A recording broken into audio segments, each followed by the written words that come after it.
Last night, the Cleveland Guardians only managed 6 hits against the Texas Rangers, but all 6 went for extra bases. Amed Rosario is Major League leading 9th triple and an RBI double. Andres Gimenez also had a double, and his home run, the 17th of the year in the 7th inning, put Cleveland ahead for good. But the man who stole the show was Oscar Gonzalez. The precocious rookie had not one but 2 home runs, giving him 11 on the season. And Cleveland crushed Texas, reducing their magic number to 1. A chance now to clinch the American League Central Division title today, deep in the heart of Texas. Hi again, everyone. Matt Underwood alongside Rick Manning. Andre Knott will join us shortly. Rick, outside of Jose Ramirez, who we all know drives the bus for this ball club, it's hard to pick who next in line has had the most impactful season because it's been such a great team effort. So many guys have contributed. But Andres Gimenez is putting the Raps on a very special season. The most consistent Guardian all year long, I believe, because he does it on both sides of the baseball. He's going to win a Silver Slugger Award, I believe, and he's got the possibility of winning a Gold Glove. He does it any way you look at it. He's good against left-handed pitching, hitting .327. Right-handed, he's hitting .296. He hits on the road, at home. There's nothing this guy can't do, and he's been very special defensively. I mean, when you look at the metrics, this guy's a shortstop, and he's played second base like he's been there for years. You look at his numbers, first in average, home runs, he's 4th. But look at the average with runners in scoring position. That hasn't varied. All year long, he's been one of the best in all of baseball. This guy is something very, very special. He's not in the starting lineup today. Texas going with a left-handed starter, but don't be surprised if he makes an appearance before this game is through here this afternoon. We'll be back with today's first pitch, and we'll check in with Andre Knott straight ahead. Cleveland Guardians baseball brought to you by Sheely's. The best things in life happen at home. Your Northern Ohio Toyota dealer. Visit buyatoyota.com. Toyota, let's go places.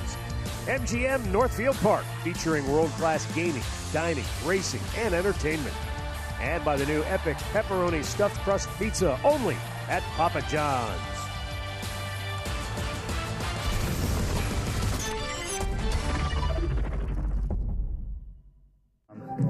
I feel like it's not really motivation what other people have thought. I think it's almost just like we all believe that this is what we were capable of this year, and it's been fun to watch everyone jump on board as we've done it. So, it's exciting. We're getting close. We're going to continue to play good baseball the whole way down the stretch, and, hopefully the playoffs. We have 13 games to win 1 game.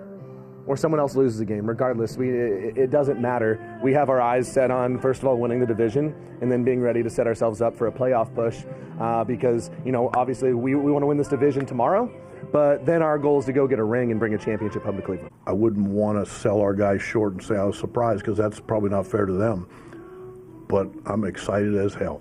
And for me, that means that's 1 step above comatose. So.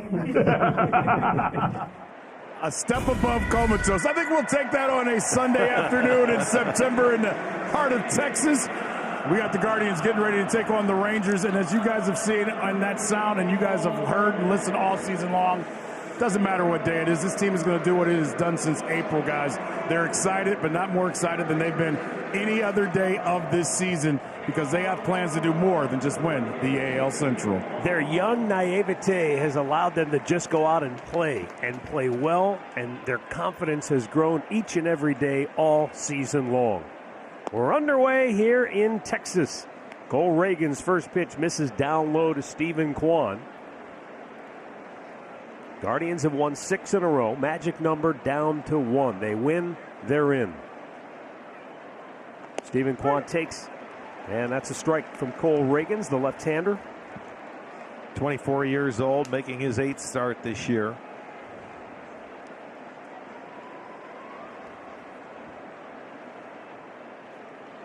And that's off the plate. 2 balls and a strike. Kwan on base in 8 straight. He's 16 for 38 during that run. And that ball's clobbered to center field. Back goes Leody Taveras and makes the catch for out number 1. Well, when you take a look at Reagan's numbers, it's only his 4th start since coming off the IL. He had a left calf strain. He's still looking for his first major league win. Only pitched in 30 innings. We'll see if this guy can throw strikes, much like yesterday's starter for Texas.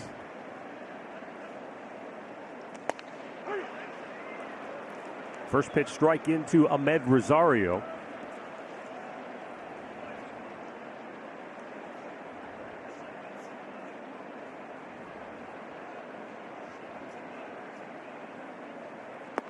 And a swing and a miss. Chased the ball out of the zone. It's 0-2.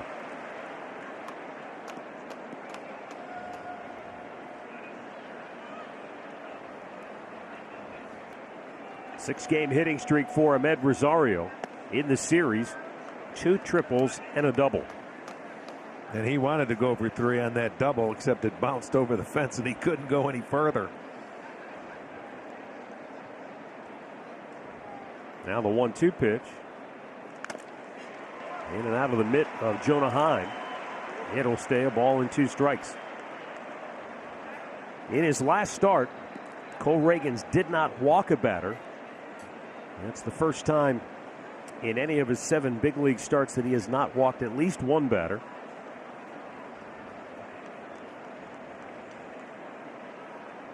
Last year in the minor leagues, he threw 62% of his pitches for strikes. This year in the big leagues, 7 starts, 61% of those pitches have been strikes. That's below what you'd like for a starting pitcher. And that's up out of the strike zone, 2-2. For example, you look at the Cleveland starting rotation, the 5 guys who've consistently started, including Zach Plesac, combined, they average 65% strikes thrown. That's where you want to be. Boy, that's aggressive, too. Popped him up. Foul territory. Nathaniel Lowe, the first baseman, is under it. 2 down. The rest of Terry Francona's starting lineup brought to you by Progressive. Jose Ramirez will be the DH. And everybody else bats from the right side. Oscar Gonzalez, Owen Miller getting the start at first base. Gabriel Arias starting at third. Tyler Freeman at second. Luke Maile behind the plate, and Miles Straw in center field batting ninth.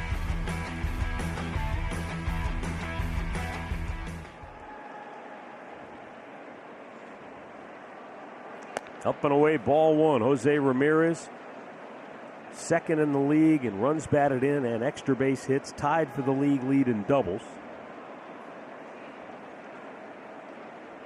Last night he was intentionally walked for the 19th time, and that leads the American League as well. And as you said, that's surprising considering what Aaron Judge has done this year for the Yankees. Yeah.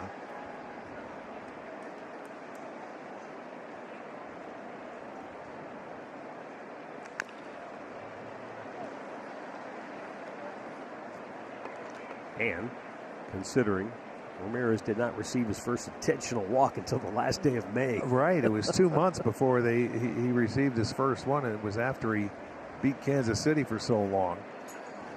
Matheny finally says, okay, I think maybe we will walk him. Count in his favor here, 2-1.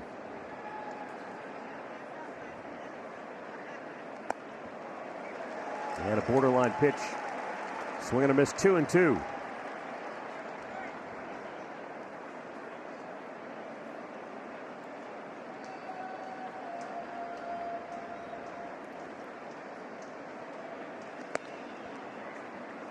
Fastball up and away, full count. Oscar Gonzalez would be next.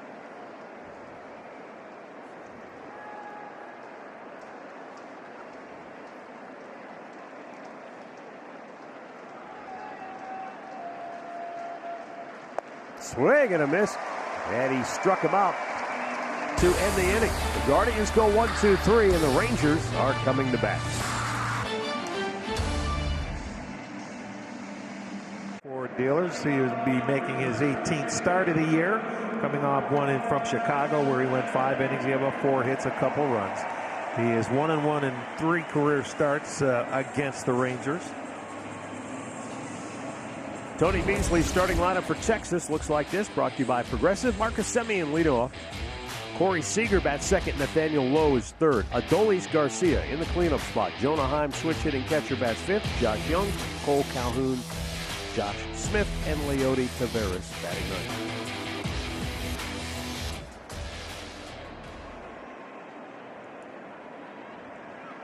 Marcus Semien takes a look. It's up high. Ball one.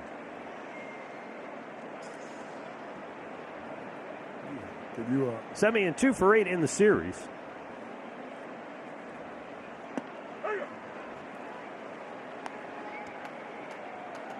He hit his 24th home run of the year last night. One of 2 solo homers hit by Texas, accounting for their only runs.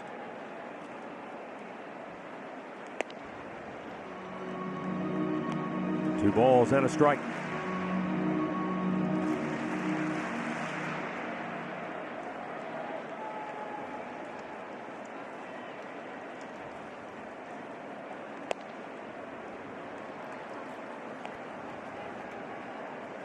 No, Matt, I was told the Rangers usually wear their powder blues on Sundays, but today they have the throwbacks on. I kind of like them.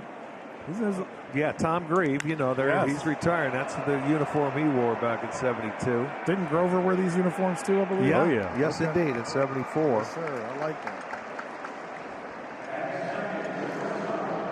Let's check out the defense for the Guardians. Looks like this, brought to you by Rally House Blondes in left, Straws in center, Gonzalez over and right.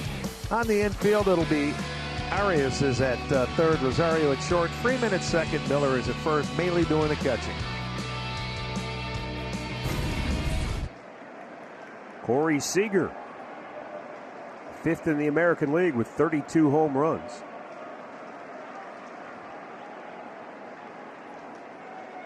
And he's out in front.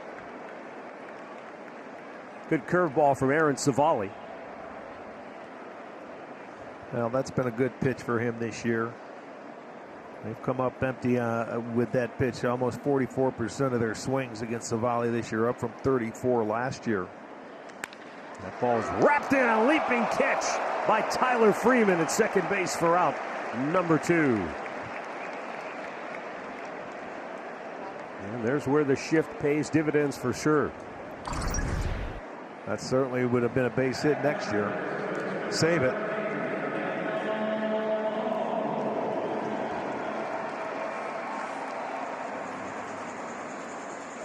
And 2 down now for Nathaniel Lowe. Andres Jimenez getting the day off. But again, as I said at the top, could see action as this game plays on. We'll see what happens. You said it perfectly. He very rarely gets a day off. As soon as a righty comes in, he usually is up there ready to go. Yeah, but trying to get him some time off. You get today and then tomorrow's off day. True. Get him back to back, which would be nice. I don't disagree, but you know how that guy right there operates. Well, yeah, you're going to try and win the game today. Bingo.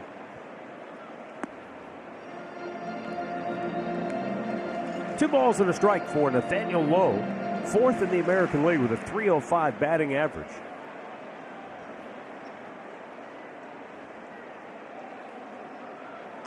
And that's cranked deep down the line, but hooked it foul.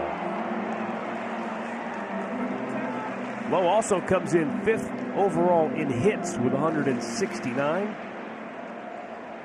Cracked the bat, he'll get a new one. Yeah, I thought it sounded different. Yeah, that Still hit it a long way for cracking the bat. I know. 83 knocks since the All-Star break. That's why this weekend has been, I don't want to say impressive. It's been impressive what the Guardian pitchers have been able to do with him, because he's been one of the hottest hitters in baseball. Yeah, they've held him in check. And we've seen him. He can put some damage on the board quickly. He's 1 for 8 and has struck out 5 times against Cleveland pitching. And a full count.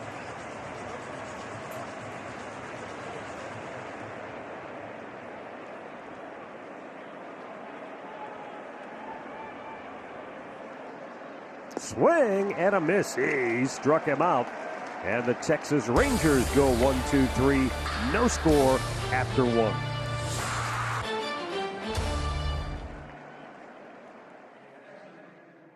Well, let's take a look at that Texas Rangers defense brought to you by Rally House. In the outfield, Smith will be in left, Tavares in center, Garcia over in right. Young will be at third, Seager at short, Simeon is second baseman, Lowe is at first, and Heim doing the catching. Oscar Gonzalez, fresh off a 2-homer performance last night, leads off inning number 2.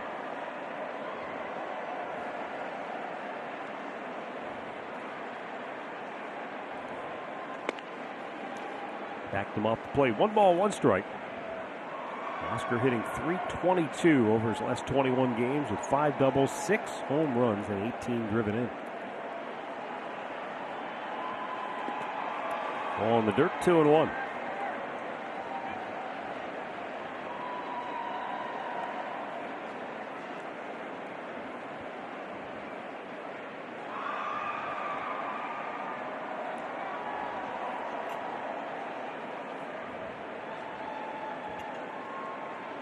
There's a hard hit ball to short, backhanded by Seager. Strong arm, and he's able to throw out Gonzalez, 1 down.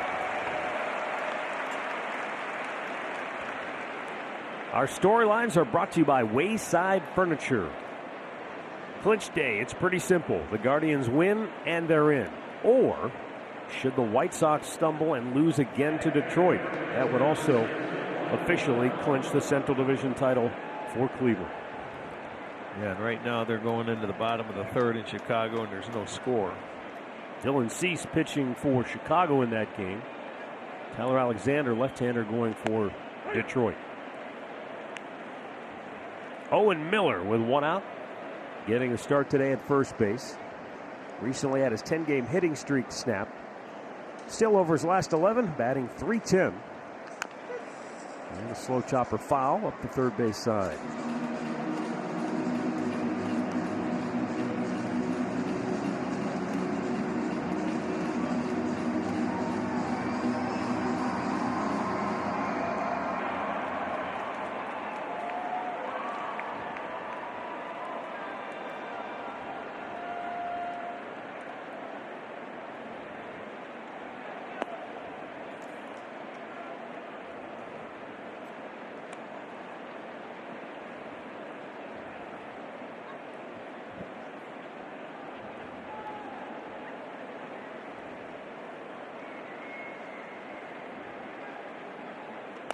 Almost hit him, backed him out of the toe hold there.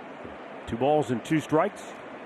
Well, you can see how he's starting it out, trying to pitch the right-handers inside, which is not a bad idea first time through the lineup. He's got a changeup he likes to throw, so that may loosen up that pitch. And there's a base hit in the right field for Owen Miller. Good swing.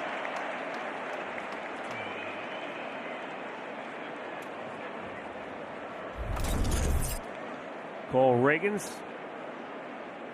StatCast 3D powered by Google Cloud. Fastball changeup.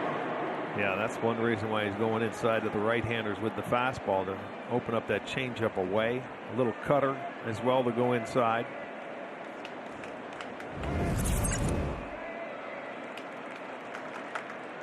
Now Gabriel Arias.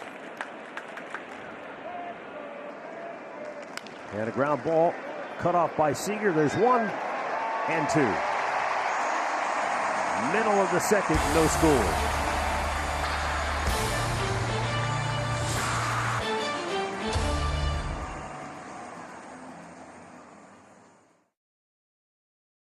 Clemente Award presented by Capital One, which recognizes players who best represent the game through positive contributions on and off the field. Vote today at MLB.com/Clemente21.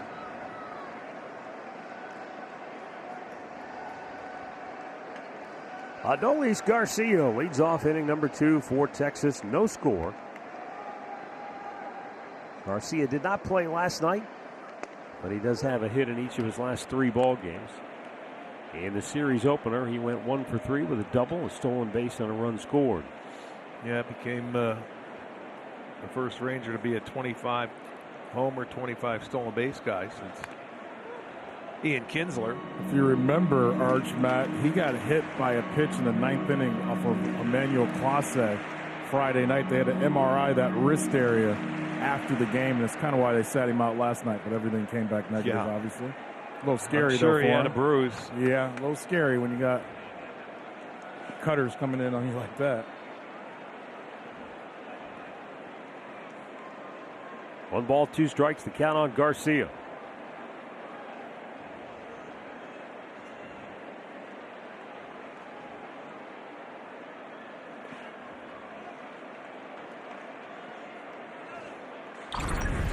Well, take a look at that pitch that Clase threw and got him right there on the wrist. That was painful. Yeah, I'm sure it was. I'm sure it's still a little tender now.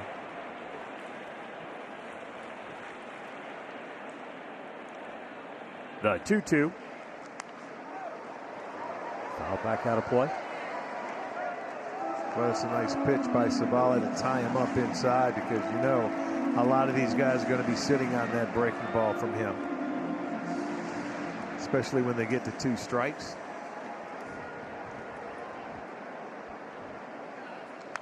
Out of play again.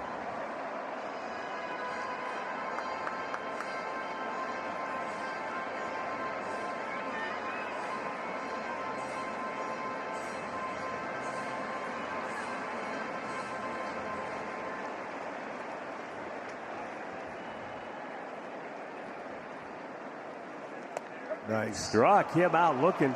He was not, I don't think, looking for the fastball. No, he was not. That's why they look for the off-speed pitches, and this one had a little comeback to it too. Watch the movement. He's sitting down in the way, and that thing came back nicely. So it did. It locked him up. He was sitting off-speed. He gets a fastball. I like the call. I like the location. Gets his 2nd straight strikeout. 2 down now for the catcher, Jonah Heim.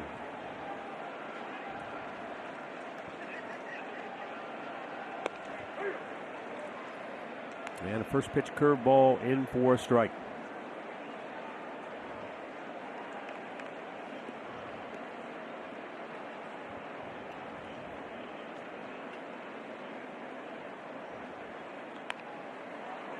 How about that? When did he get in his kitchen? Yes, that little cutter in there, fister.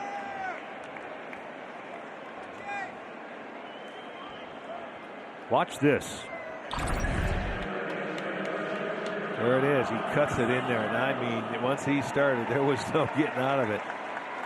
And look at how many times you see an easy pop-up right there to the pitcher. Rarely. Probably count on one hand. Rarely. I'm surprised the bat didn't break. It got too deep in there. Right. I got too deep. Josh Young takes a strike on the outside corner. Young hitless in the series, 0 for his last 19 overall.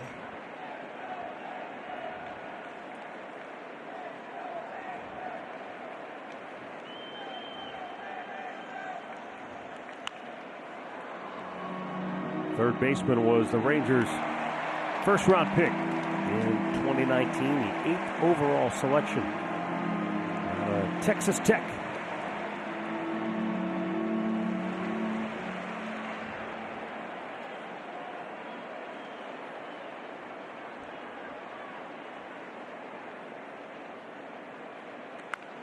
Out of play to the right. You can just see how Civale's working these hitters, you know, mixing it up very well. They'll cut it. He'll throw a fastball inside. You get you looking one way. Ultimately, he may see a curveball right here. See if he chases it. Matt, I knew this name was familiar. You know, his younger brother, Jace, played college ball at Texas Tech, was a first-round pick this year for the Detroit Tigers. Josh goes down swinging. 3 Ks for Aaron Civale, 6 up, 6 down, through 2, no score.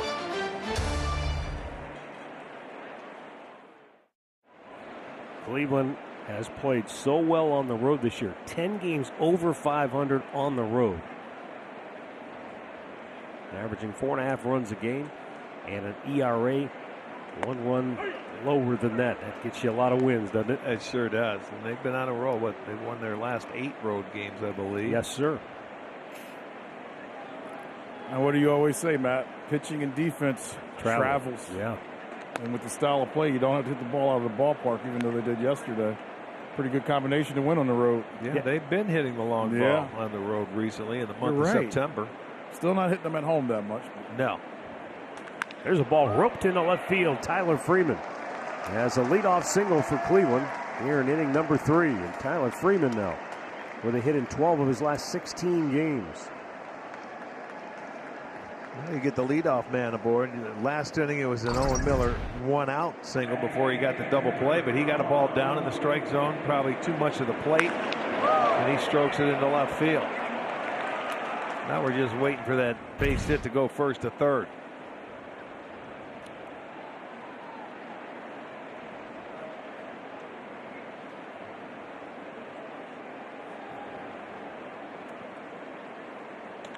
Luke Maile with a high pop on the infield. Corey Seager, the shortstop, has it 1 down. Well, the Kansas City Royals are coming to Cleveland for a 6-game series. And you can pick up district ticket presented by Miller Lite or a $15 kids ticket. Get into Progressive Field. Visit CLEGuardians.com for more information. We don't know everything about the Kansas City Royals. Oh, boy. Everything you wanted to know and more. That's like, no doubt. Didn't we start there for about a week? Well, we lived there in April, so we might as well know everything about them. Yeah, we're going to welcome them back. Right. Treat them like they treated us. About the same kind of weather, too. You ain't lying. You know, I asked Chris Vallejo about being patient against a guy like this because we were talking about Matt about before the game about, you know, he hasn't been in the strike zone that much. He said, but they don't have a lot of data on him, right? You know, and it's like, so being patient may get you in trouble. So he doesn't tell his guys to be patient. He just says, go get a good pitch, and we'll see what he has from there. Well, it makes sense because you're right. There's no book. It's only his 4th start since coming off the IL. He's still searching for his first major league win. But based on that limited data, he had faced 100 right-handed batters coming into this start. 30 of them had hits. So that 300 average is why Terry Francona loaded the lineup with the right-handed hitters today. And Chris said he hasn't faced a lot of lefties thus far in his career, so that was the other reason they went with the righties.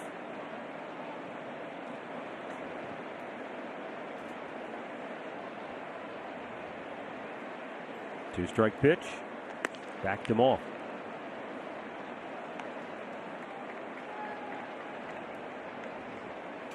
Miles Straw, hitless in the series, but batting .305 in the month of September.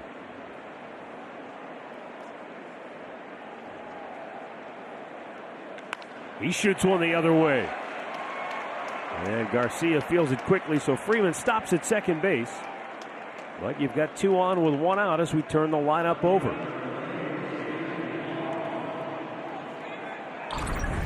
Now Miles there, he digs that one. That was below the strike zone. That was not a strike. He's able to go down and stroke it to right field. Nothing that Freeman could do to get to third base. You can see he gets the ball before he even gets to second. So now they have runners at first and second and an opportunity. And first time through the order, right-handed hitters 3 for 8 against the lefty Cole Reagans. And maybe the hardest ball hit was off the bat of this guy. The only left-handed bat in there, Stephen Kwan. He drilled one to pretty deep center field, but it was caught by Taveras in inning number 1.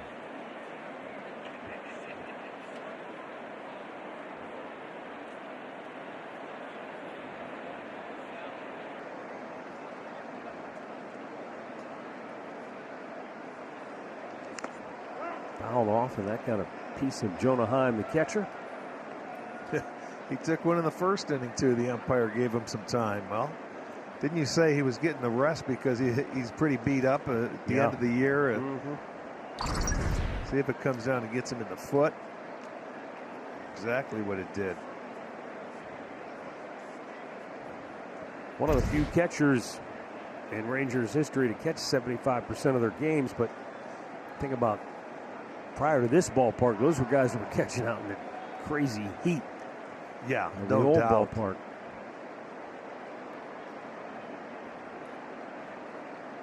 0-2 the count on Stephen Kwan.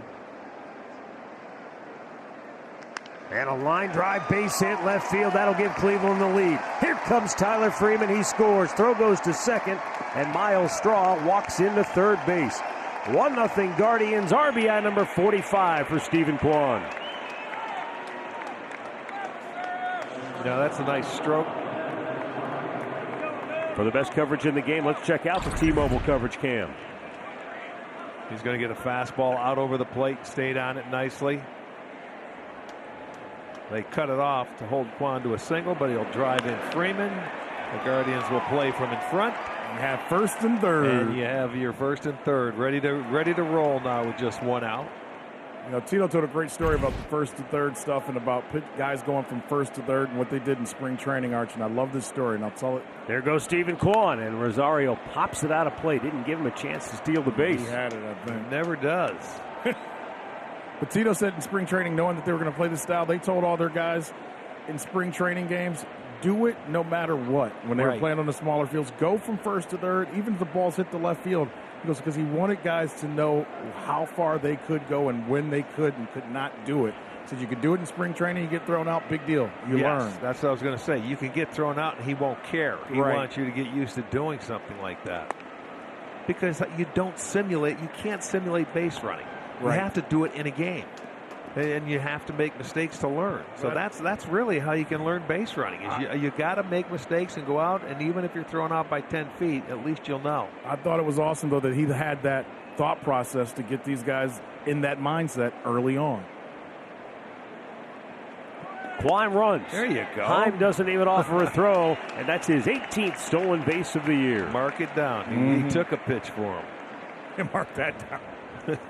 Well, now he can get 2 ribs if he can get into the outfield. Well, that's my point. Let him steal on the first pitch. He's such an aggressive hitter, though. You go from a patient hitter like Kwan to the most aggressive hitter like Rosario in this lineup, and you don't know what to do. One's going to wait you out. The other one's going to swing from the on-deck circle. Rick, I was going to ask you, Reagan's works from the extreme third base side of the rubber. What does that do, if anything, for the hitter when you're facing a guy like that? Well, for the right-handers, I'm thinking maybe that's for his changeup away. Or it could be for his fastball trying to come in. He's really going to have to get it in there like he did right there. Oh, nice play at third, but the throw home gets away. Straw scores. Here comes Kwan, right on his heels. He's safe as well. 3-0 Guardians. Their daring base running continues to serve them well. Yeah, the stolen base pays off, and it's a bad decision to throw that ball home because you got to get an out here. You give up that run, but Young tries to go home. He would have been safe anyway. They don't get an out. He throws it behind the catcher, and in comes the hustling Kwan to come in. That'll be an error on the throw. You can give Rosario an RBI.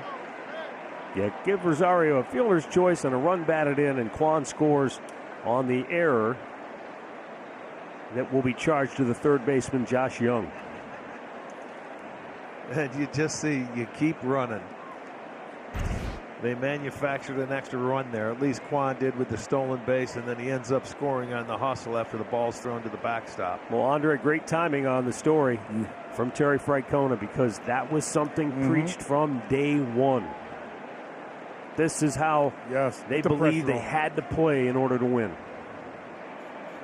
And even talking to the coaching staff last night after they hit the home runs, DeMarlo said, when you put so much pressure on a team, sometimes a pitcher will give you something that they don't want to give you. Yep. Because they're worried about so many other things that this team can do. Well, it's funny because earlier in the year, Kwan was so apprehensive about, getting thrown out or making it out on the bases, and now he's one of the most aggressive guys you'll see.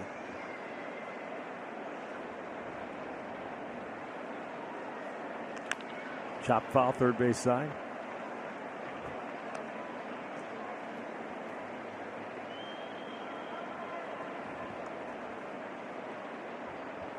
Yeah, I think Stephen Kwan early in the year, that old saying, discretion is the better part of valor. I mean, he was going to make sure he didn't. Yeah. It's not that he was playing fearful of making a mistake, but he didn't want to make a mistake that was costly and get himself in the doghouse or put his team behind the 8 ball. And so he made sure.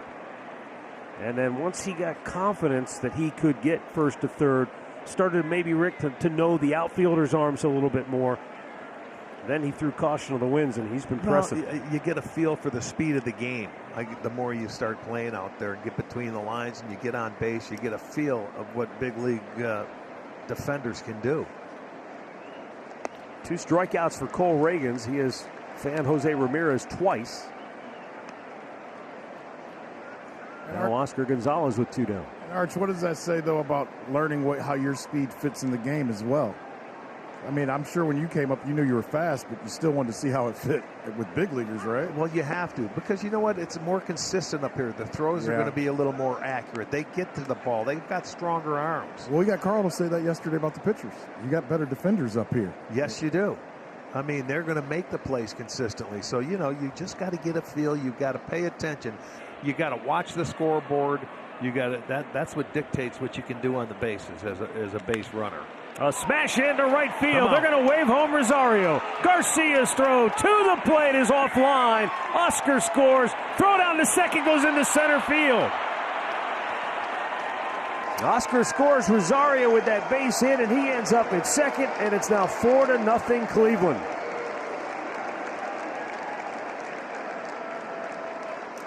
They're just running them off the field here in this inning. You get a big base hit, and that's aggressive. The reason why you can send him is because you have the lead. Garcia has a very good arm in right field, but it's not on line. So the throw will get by, and then that enables Gonzalez to go to second base. By rights, he could have had a chance at Rosario if it's on target. But that's what you do. You put pressure on to make a good throw. So he'll go to second on the throw home. 8th man to bat in the inning is Owen Miller, and he singled to right field his first time up. Whew.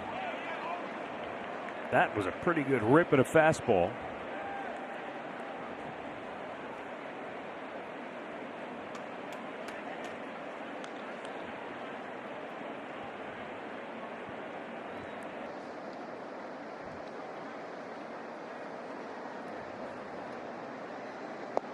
And a swing and a miss.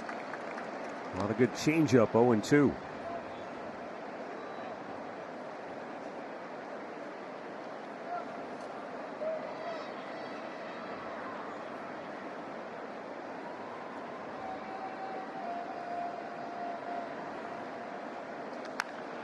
Owen pops it up on the infield. The second baseman, Marcus Semien, makes the catch.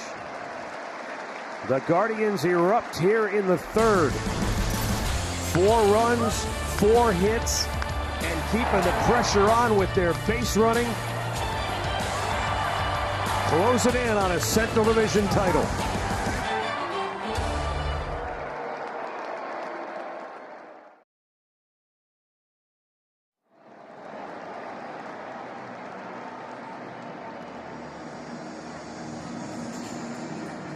Bottom of the third, bottom third of the order for Texas. And Aaron Civale with a 4-0 lead. Cole Calhoun takes a strike.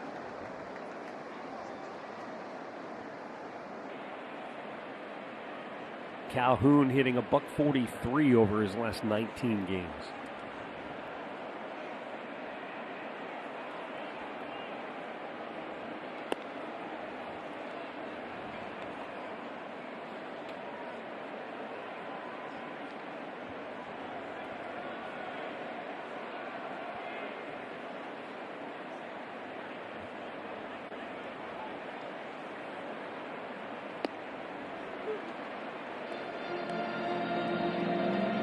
Civale has a good curveball again here today. He's ahead of Calhoun 1-2.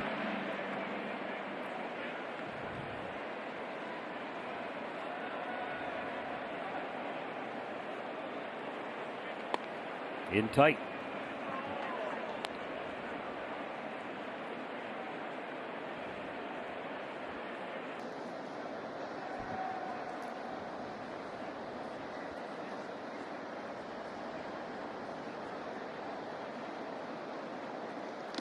Swing and a miss. He struck him out.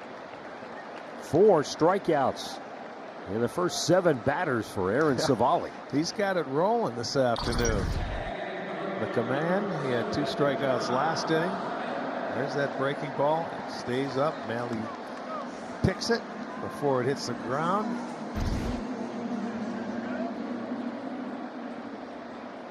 Now Josh Smith.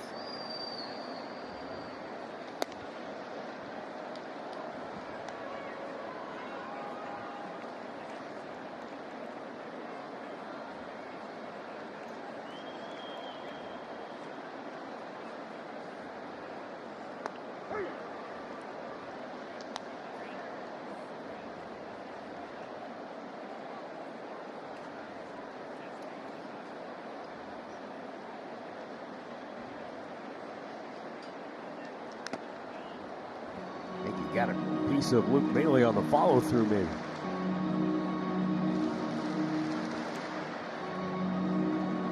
One ball, 2 strikes. Bottom of the 3rd. Guardians on top 4-0.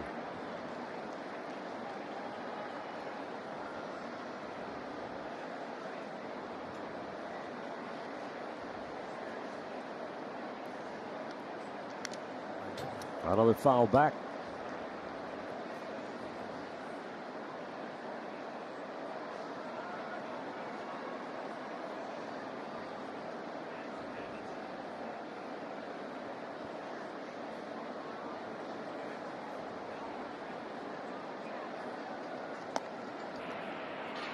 Just a bit high, and a good take by Josh Smith.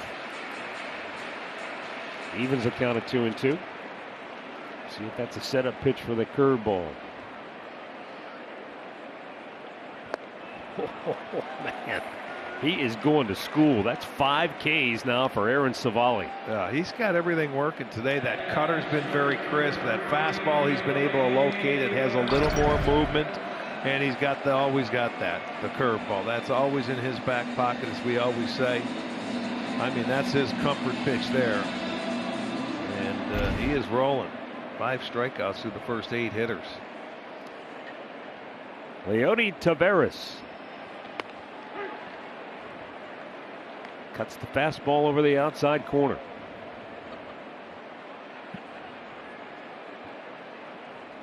Taveras 1 for 6 in the series. There you go, 0-2.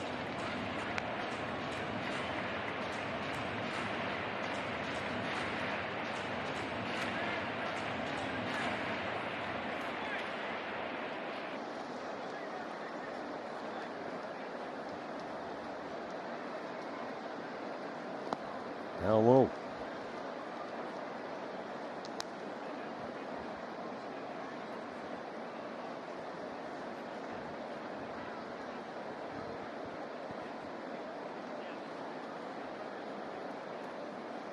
The 1-2. Swiss cheese.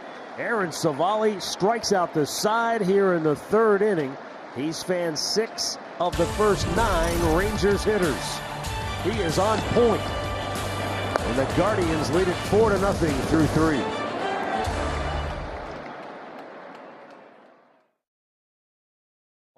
At the ballpark app.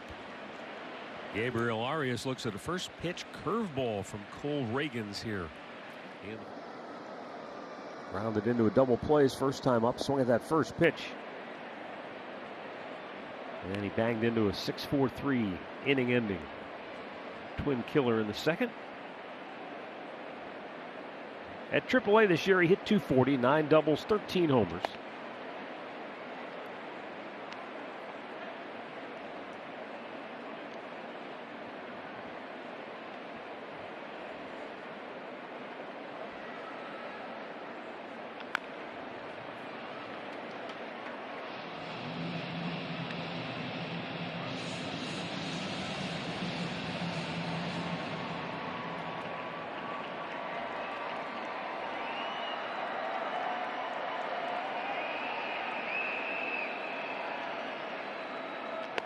Up high.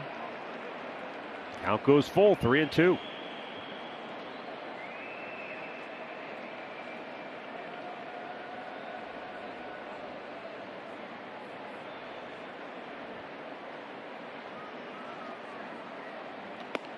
How about take. that? Good Yeah, really take. good at bat to start this 4th inning. First walk issued by Ragans.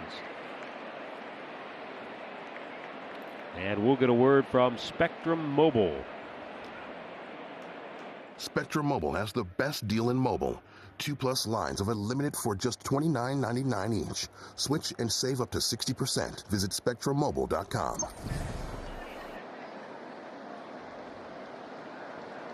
Tyler Freeman, he started the 4-run rally last inning with a leadoff single, a line drive to left. Pops this one straight up on the infield. And the third baseman, Josh Young, has it for out number 1.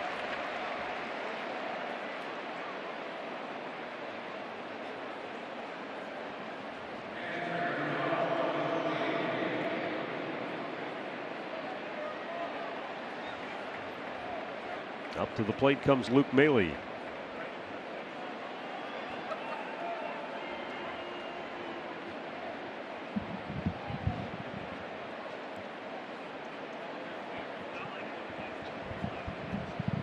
And a ground ball to third. There's 1 and 2. Middle of the 4th. 4-0 Cleveland.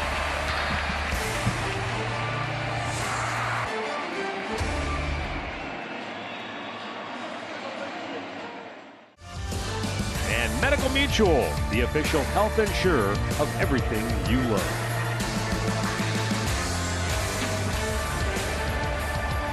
Four nothing, Guardians lead it. Bottom of the 4th inning.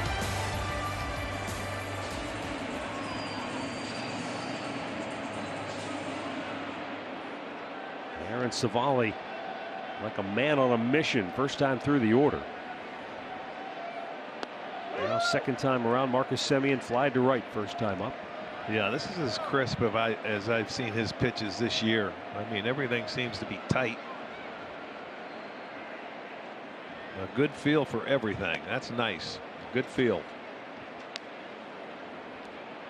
He has struck out the last 4 hitters in a row.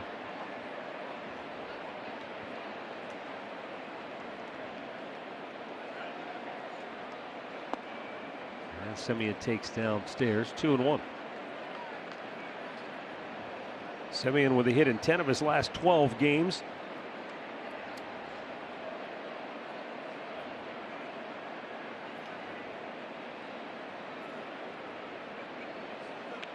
And a hard hit ball between third and short. And the Rangers have their first hit of the afternoon.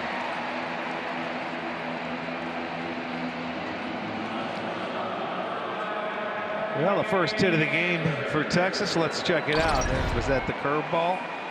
Yes. And that one, I think, stayed up a little bit.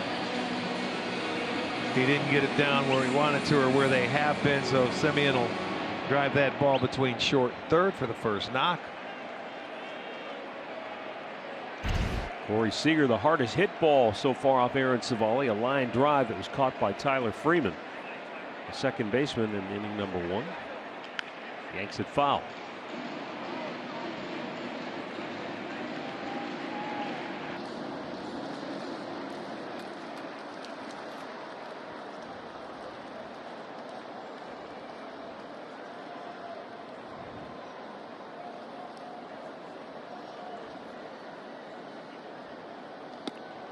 Rick, are you surprised at all how many guys we've seen early in this game going up and swinging early at that curveball, whether it's first or second pitch? When he's throwing a good one like he has right now, yes. I mean, but he's throwing it for a strike, so I guess he's proving it. But he's got that cutter he's throwing for strikes. He's throwing his fastball for a strike, so he's on. I mean,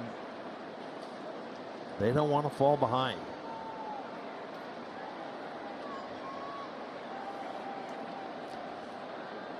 That's the thing about the curveball. We see it with Tristan too. You think you can hit it until you swing, and then you don't realize how slow it is, and you're still out in front. You know, if you don't move up in the box and get that ball before it comes down, because usually Civale will try to hit right behind home plate with it, and it's just tough when you sit back in the box and wait for that curveball because it never gets there, and it's got late bite to it. Like that. Yeah, the harder you swing, the better off it is. and the bigger that swing is. So Civale is dealing. 7 strikeouts for Aaron Civale, and we'll take a look at some of his work here in the early going with our Spectrum Mobile replay. There's the one he got on a fastball. There's a little cutter there. There's the curveball. There's the curveball. And let the hits just keep on coming. Yeah, he's dealing. 1-on-1 out. Nathaniel Lowe struck out his first time up. You know, it's funny. Matt told the story the other day after talking to Austin Hedges about even if you don't have a certain pitch, he's going to make you use it. And last night, Kyle Quantrill said his fastball was awful, and he knew right away. But Hedgie was able to work it through and use it. And he said, we knew it wasn't good, but we... Base hit center field for Nathaniel Lowe, and that'll allow Semien to go all the way to third.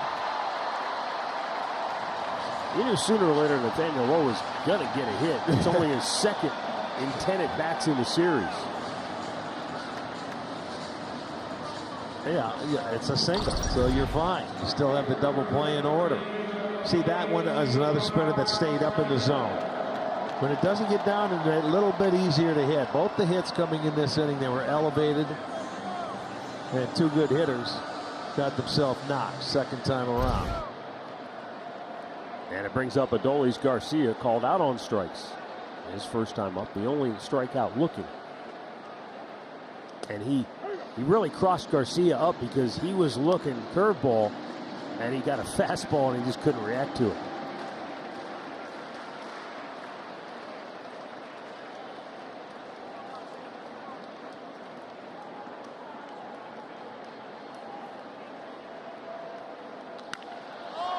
High drive, left field. Stephen Kwan back there makes the catch. Semien will tag and score, and the Rangers get on the board here in the 4th inning. And the Cleveland lead is 4-1. Give Garcia his 96th run batted in on the season. He came in 4th in the league in runs batted in. Yeah, he just got under this breaking ball. Going back. Juan makes the play, gets it in. They do get on the board, though, with the sacrifice fly.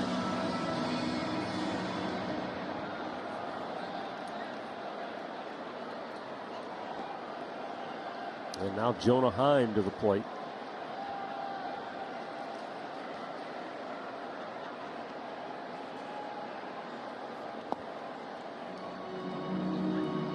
Fastball misses low.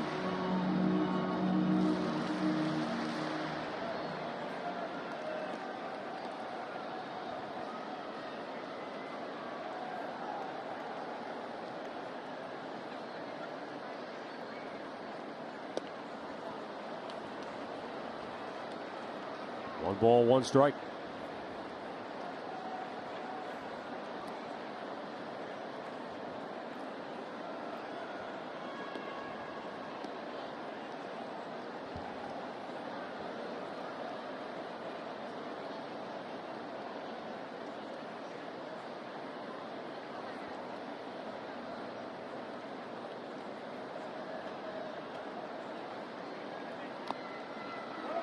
This is Aaron Civale's 3rd career start against Texas, and that's only the 2nd earned run he's allowed in this is 16th inning of work against this lineup.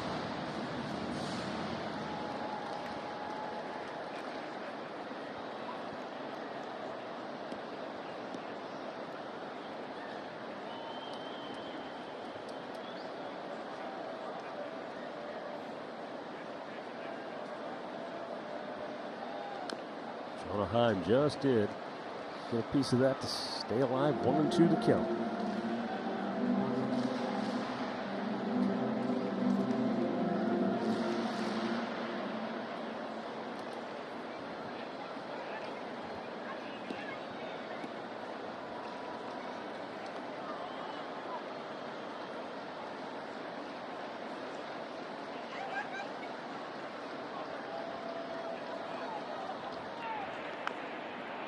Last year, Aaron Civale finished the season against Texas right here in this ballpark and shut them out over 6 innings. It was a 6-0 Cleveland win That's to right. end the year. Yeah, this is exactly where they ended the season. And it'll be the end of the season for the Road this year as well. But we will head home for 9. Now the 1-2. Just threw the bat out at it. And the inning-ending force. We roll on to the 5th. It's Cleveland 4, Texas 1.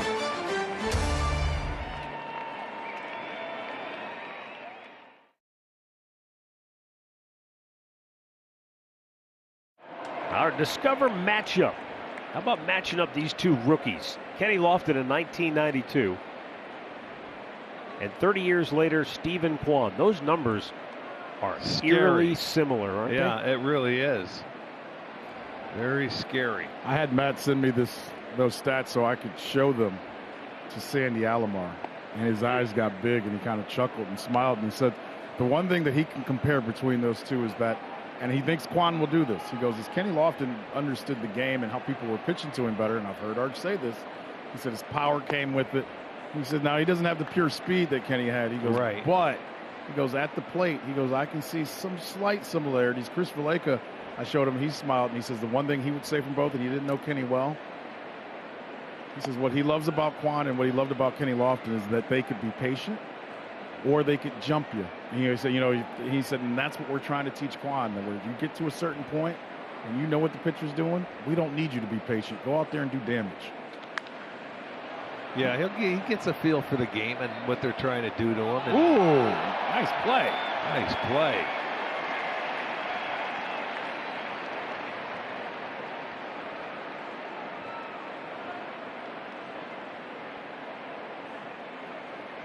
Well, that's a fun comparison to see those two and those numbers. 2-2 count for Miles Straw leading off the 5th inning. Fouled out of play. The one thing that, and again, I know we're not comparing them, we're just comparing their numbers, the rookie year numbers, but I think about Kenny Lofton. He used the bunt truly as a weapon. It was a weapon for him. And I'm not so sure that Stephen Kwan can't do that. He can. But he hasn't had to. No, but he'll get used to it. He'll be able to do it. He had a sack last night. And, we saw him bunt for the base hit for a big game in Tampa where they ended up having a big first inning off McClanahan. He can learn that. Who was the other pitcher he did that to about a week later? It was another really good pitcher. But he went out and just said, okay, we'll start it with the bunt and get guys going. Well, that one really pumped the team up. When you got your leadoff man aboard, first hitter of the game, and they ended up. Miles Straw with a base hit. He's 2 for 2. Well, he's rolling today, too. Second consecutive hits. Well, let's go back to that 3rd inning. Stephen Kwan got him on the board. Yep.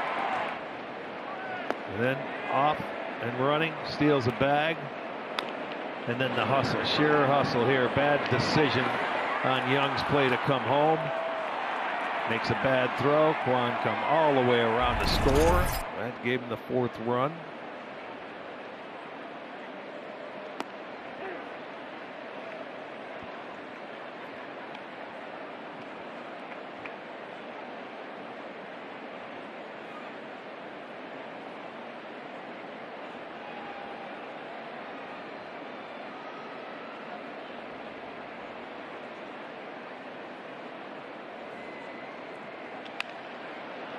Center field.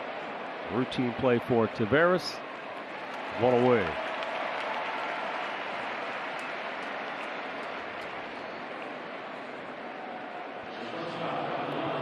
And that'll bring up Ahmed Rosario 0 for 2 today. Picked up an RBI on that fielder's choice in the 3rd inning.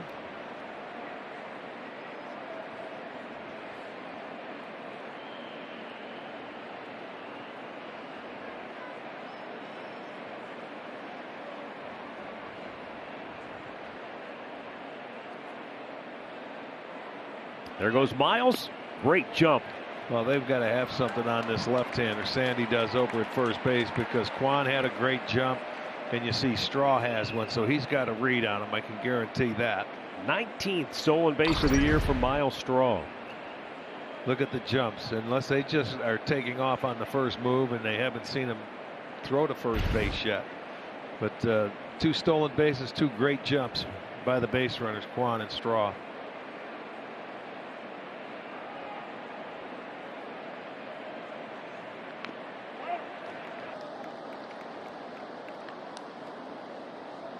That was a breaking ball, fouled back 1-1.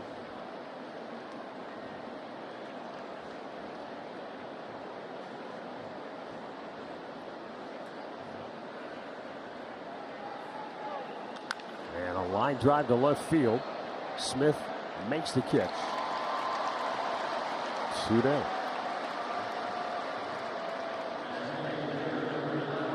Bring up Jose Ramirez. Curious to see if he's figured anything out. He has struck out his first 2 times up against this left-hander Cole Ragans. But Matt, wasn't our fear at the beginning of the season, if Jose strikes out twice, there's no way this team is going to score? You know, they get 4 runs in that 3rd inning, and he was in it, but he wasn't a part of it. And I think that's, to me, the most amazing thing about this season. Kind of what I was getting at the top of the telecast, Dre. You know, none of us can argue the point that he's not their guy, their most valuable player.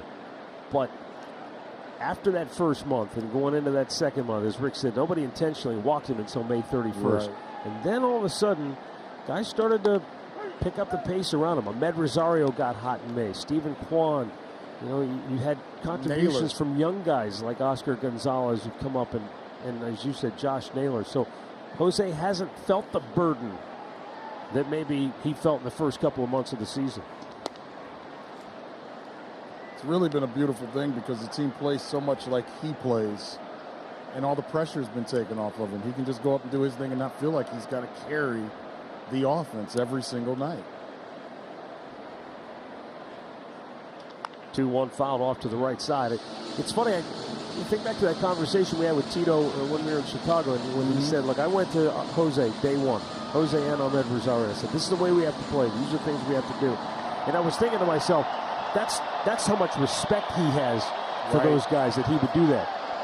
But he was basically telling them, just keep playing the way you play, because that's what they do. Yeah, he basically gave the green light. Keep playing the way you are and be more aggressive, basically. I'm okay with it. I want it. We want all these guys. Yeah, because he sees the kids were following. You know, they were just eyeing everything he was doing, both of them.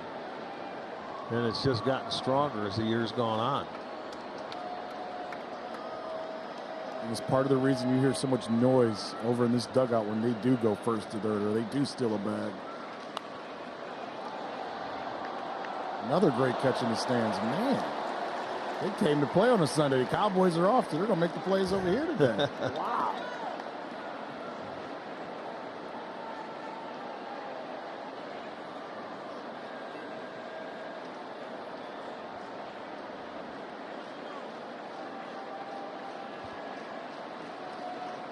Swing and a miss. He got him again. Cole Ragans has the hat trick against Jose Ramirez, but the Guardians have a 4-1 lead.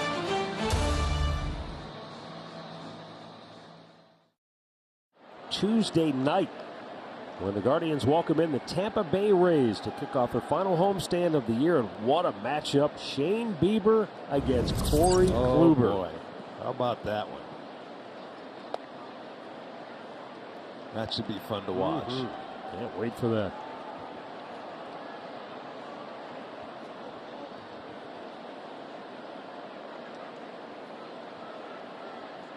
Josh Young leads off the bottom of the 5th inning for Texas. Aaron Civale has struck out 7. He's allowed 1 run on 2 hits. Has not walked the batter through 4. Speaking of that Tampa Bay series, that's a huge one for Tampa. They got to win almost every game. This is like playoff games for them the rest of the way out. Yeah, they get beat 6-1 today by Toronto. Yeah, they're got guys falling on the wayside day by day. If that holds, it would give Toronto 2 games up over the Rays for the top wild card seed. And Seattle breathing down Tampa's neck for that number 2 seed. Seattle beating Kansas City now 6-2. And that's going to be something we'll watch very closely over the last week of the season, because the 3rd seed will be the team that comes to Cleveland for the best of 3 wild card series. your guy had to pull him out of despair last night, Rick. Who's that? They were struggling. Then big Cal Riley came up and. Oh, yeah, the catcher hit a bomb. Line driving a base hit to left field for Josh Young. Here's the throw, and it's offline by Kwon. And in there with the leadoff double is Josh Young. And now second time through the order, the Rangers have broken through a little bit against Aaron Civale. 3 hits. Yeah, now the leadoff double, his 4th. Young's 4th, and he went down and hit a good curveball there. That was out of the zone. That's a swing and miss pitch the first time through. This time, they may be sitting on that pitch a little more, staying back on it. But that was not a bad pitch that he hit right there. Hitter made the adjustment. Yes, he did.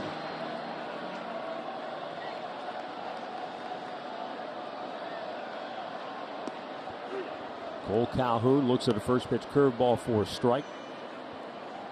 As Luke Maile sees that behind the plate, I'm curious to see how he may change up the sequence of pitches now. There, right there. Throw that fastball. That was a good pitch. That's what I'm saying. When they're sitting down there and they're hitting a pitch like that, it may be time to throw a fastball and back them off inside or go a little harder, because that tells you they're sitting on the off speed and they just may try and foul that fastball off.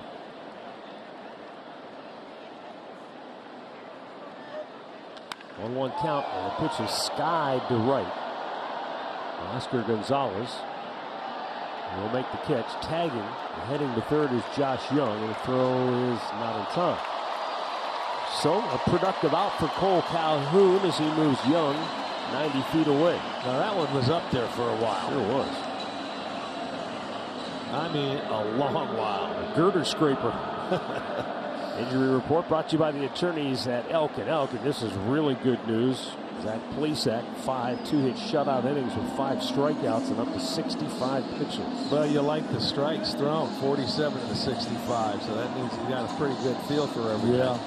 I'm sure he tried all his pitches. Tito said for the feelings they had when both Civale and Plesac went on the injured list and see how the team played without him and know they can get them both back. He said that is just a sigh of relief considering how they felt when they first knew that they both were banged up. It's a bonus. Great. And they got to see Morris a little bit, which could help them down the road.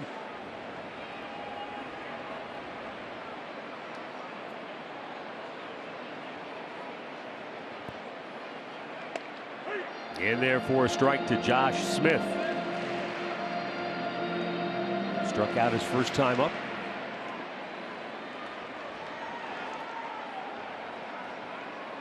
Looks like Cole Reagan's day is over after 5 innings. Rangers have a left-hander up in their bullpen.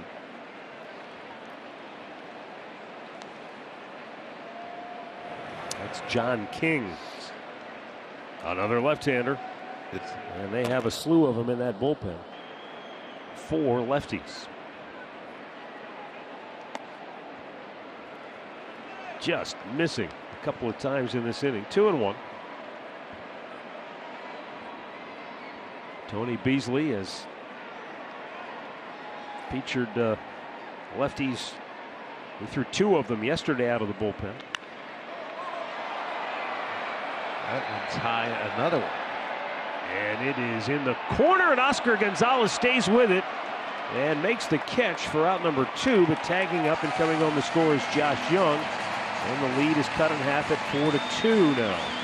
Second sacrifice fly for Texas today. Last 2 by the hitters, boy, they've just gotten under the ball and they hit him very, very high. He's down in the corner.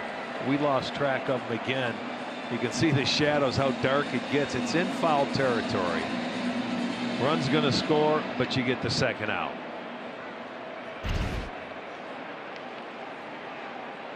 And now Leody Taveras struck out his first time up.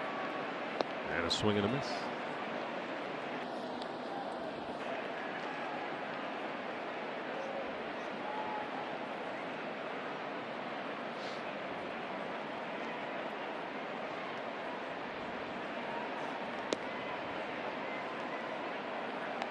One ball, 1 strike.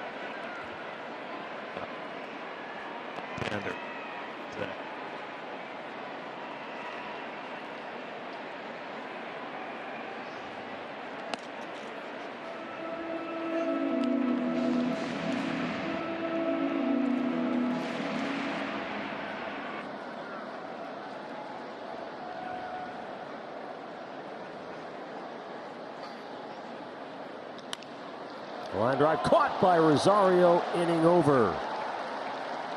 Rangers have scored 1 in each of the last 2 frames, and through 5, Cleveland's lead is 4-2.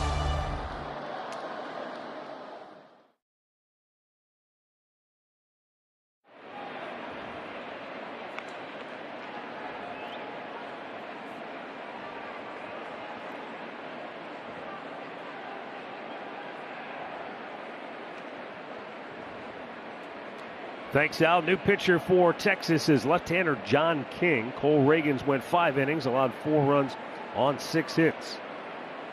John King pitching only for the 6th time here in the month of September. And Oscar Gonzalez, a liner off the glove of Seager. I can't wait to see how fast this one came off the bat, because Seager is excellent defensively at shortstop. I'm saying 110. But I mean, that ball was smoked. And you're right. I'm sorry, I was wrong. 113. Woo. Look at that. You see, Gonzo thought he caught it. No, not when it's coming down. It's got spin on it. That was a bullet. 113 off the bat. And it handcuffed Corey Seager. So a leadoff single for Gonzalez. He's 2 for 3. Isn't that what his first major league hit was? 113 miles an hour? I believe it was. I want to walk the official scorer down there and have him try to catch that ball. They just gave Seager an error. No, that's not an error. It's going to change. You can't give him an error. Don't change it. The guy's been drinking. It's Sunday, man. It's too early. Oh, it kicks off of Semien. That's an error. Now that is definitely an error. Just flip-flop him, that's all. We're going to keep our own score. We usually do. 2 on, nobody out. As the Guardians look to restore their big lead. Well, this looked like a double play ball, but it jumps up, and it was a sideways. Like he was trying to throw the ball to second. It almost looked like it hit him in the bare hand before the glove, because he was tilted that way. But first and second, time to add on. Gabriel Arias at the plate.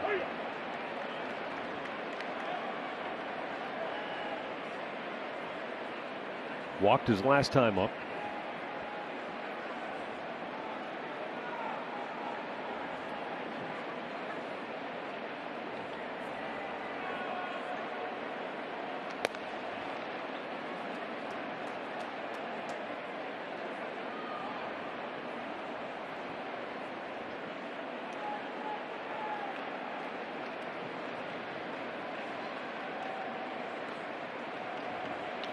And a ball drilled up the alley in left center field. That'll get down and go all the way to the wall. Gonzalez scores. Here comes Owen Miller. He'll score without a throw. Arias on his way to third, and he's in there safely with a triple.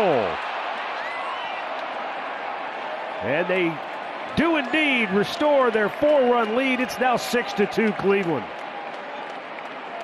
Boy, that couldn't have plugged the gap any better. First extra base hit for Arias up here, and it's going to get hit and scoot and get to the wall once it gets past Tavares in center. We saw one last night. He had no chance at that one. But both runs are going to be able to score easily. Arias goes over to third, his first triple, and make it a 6-2 ball game. And with a runner at third, nobody out, they bring the infield in. Tyler Freeman singled and scored in the third. And takes a strike. You know, Matt, you talked about the win streak a couple of years ago, and I mentioned how so many guys have been called up that helped during that win streak, and the team never missed a beat. And I know over here, seeing Tyler Freeman have the day that he's had, and seeing Arias have that big hit reminds me of that, how it's just not 1 or 2 or 3 guys that they're relying on. Everybody is getting involved. Yeah, Dre, when you win 17 out of 20, it can't be just 1 or 2 guys. You need contributions from multiple people, and that's what they've been getting. And it keeps the whole bench involved. Yeah. You know, that's just offensively. Right. Then you got to look at the pitching side of it, too, where they don't give up much. And then the bullpen, once you get the lead, they're firing on all cylinders as a team.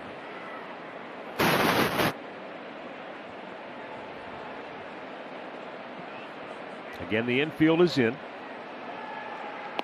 Tied him up. Good pitch. And strikes him out for the first out of the inning.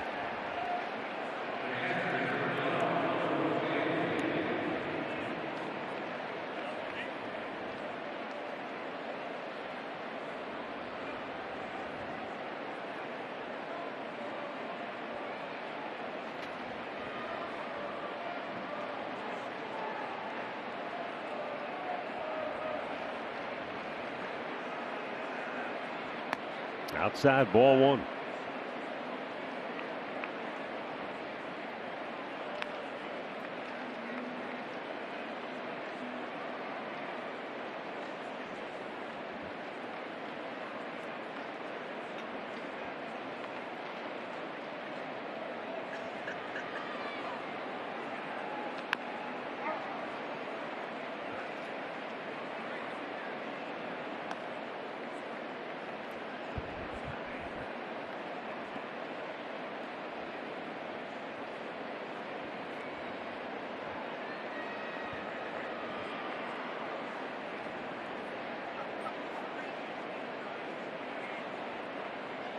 And a 1-1 pitch fouled back. And perhaps you've been watching football or bouncing back and forth. Just a reminder, Cleveland's magic number is 1. They win. They're Central Division champions. They lead it 6-2 here in the 6th inning. 4 in the 3rd, and after Texas cut the lead to 4-2, they've answered right back with 2 here in inning number 6. Maley strikes out, 2 down.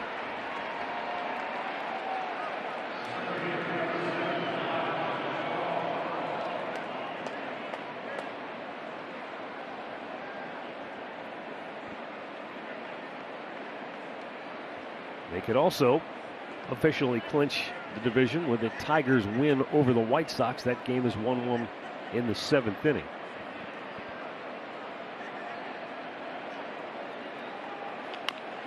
Slow chopper to third. Young fires on the run to retire Straw. The Guardians with 6 runs on 7 hits through 6 innings of play. Gabriel Arias with his first major league triple drives in a pair here in the 6th. You don't want to miss out your chance to win. The raffle runs through October 5th. That's the last day of the season. It'll benefit Cleveland Guardians charities. You can visit CLEGuardians5050.com.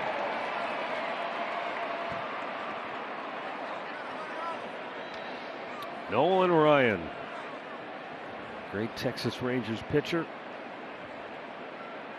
Here's Kirk McCarty on in relief of Aaron Savali, who went 5 innings, allowed 2 runs on 3 hits, did not walk a batter, and struck out 7 in his 5 innings of work. He went through the lineup twice, and now as that lineup turns over for the 3rd time, Tito hands the ball to Kirk McCarty.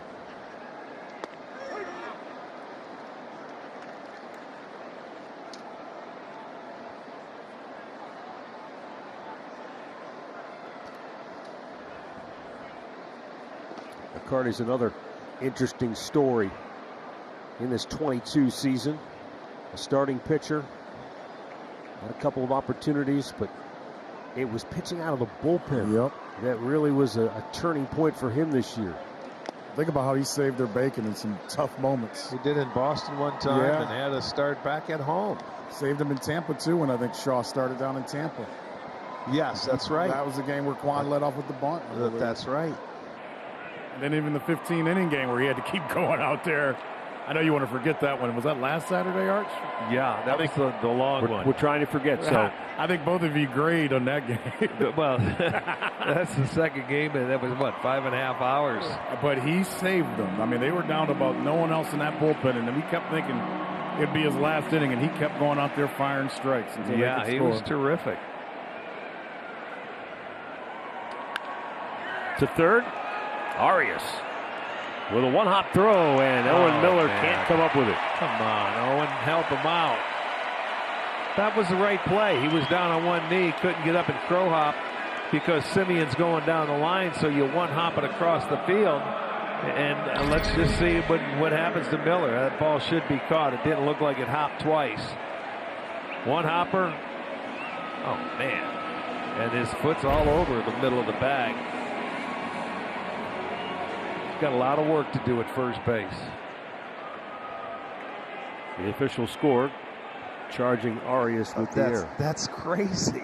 That's not right. The error is on Miller. Swing and a miss by Corey Seager, who's 0 for 2.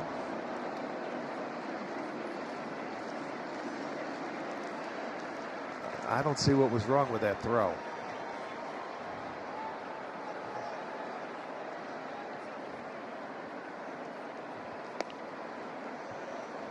It's a lot different if it's a short hop and you've got to pick it. No, it was intentional. That was a true hop. That was an intentional throw. To your point, if you're an infielder and you get a one-hop ground ball in front of you and you don't catch it, that's an error.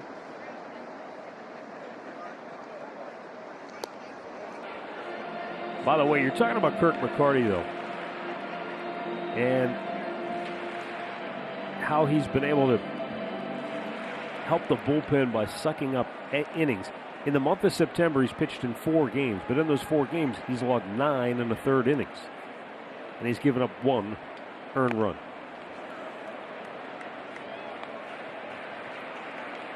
You go back over his last 7 games, he's logged 19 2/3 innings with 13 strikeouts.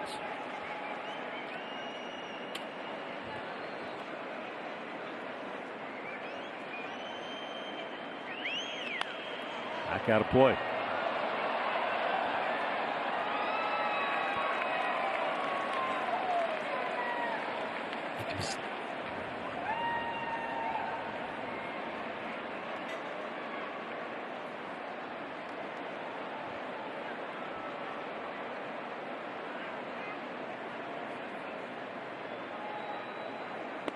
Swung on and missed. He struck him out. Nice breaking ball.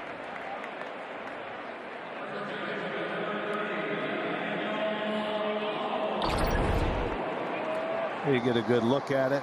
Started as a strike. By the time Seager got ready to swing, ends up off the plate. Got him to chase it. Very good pitch.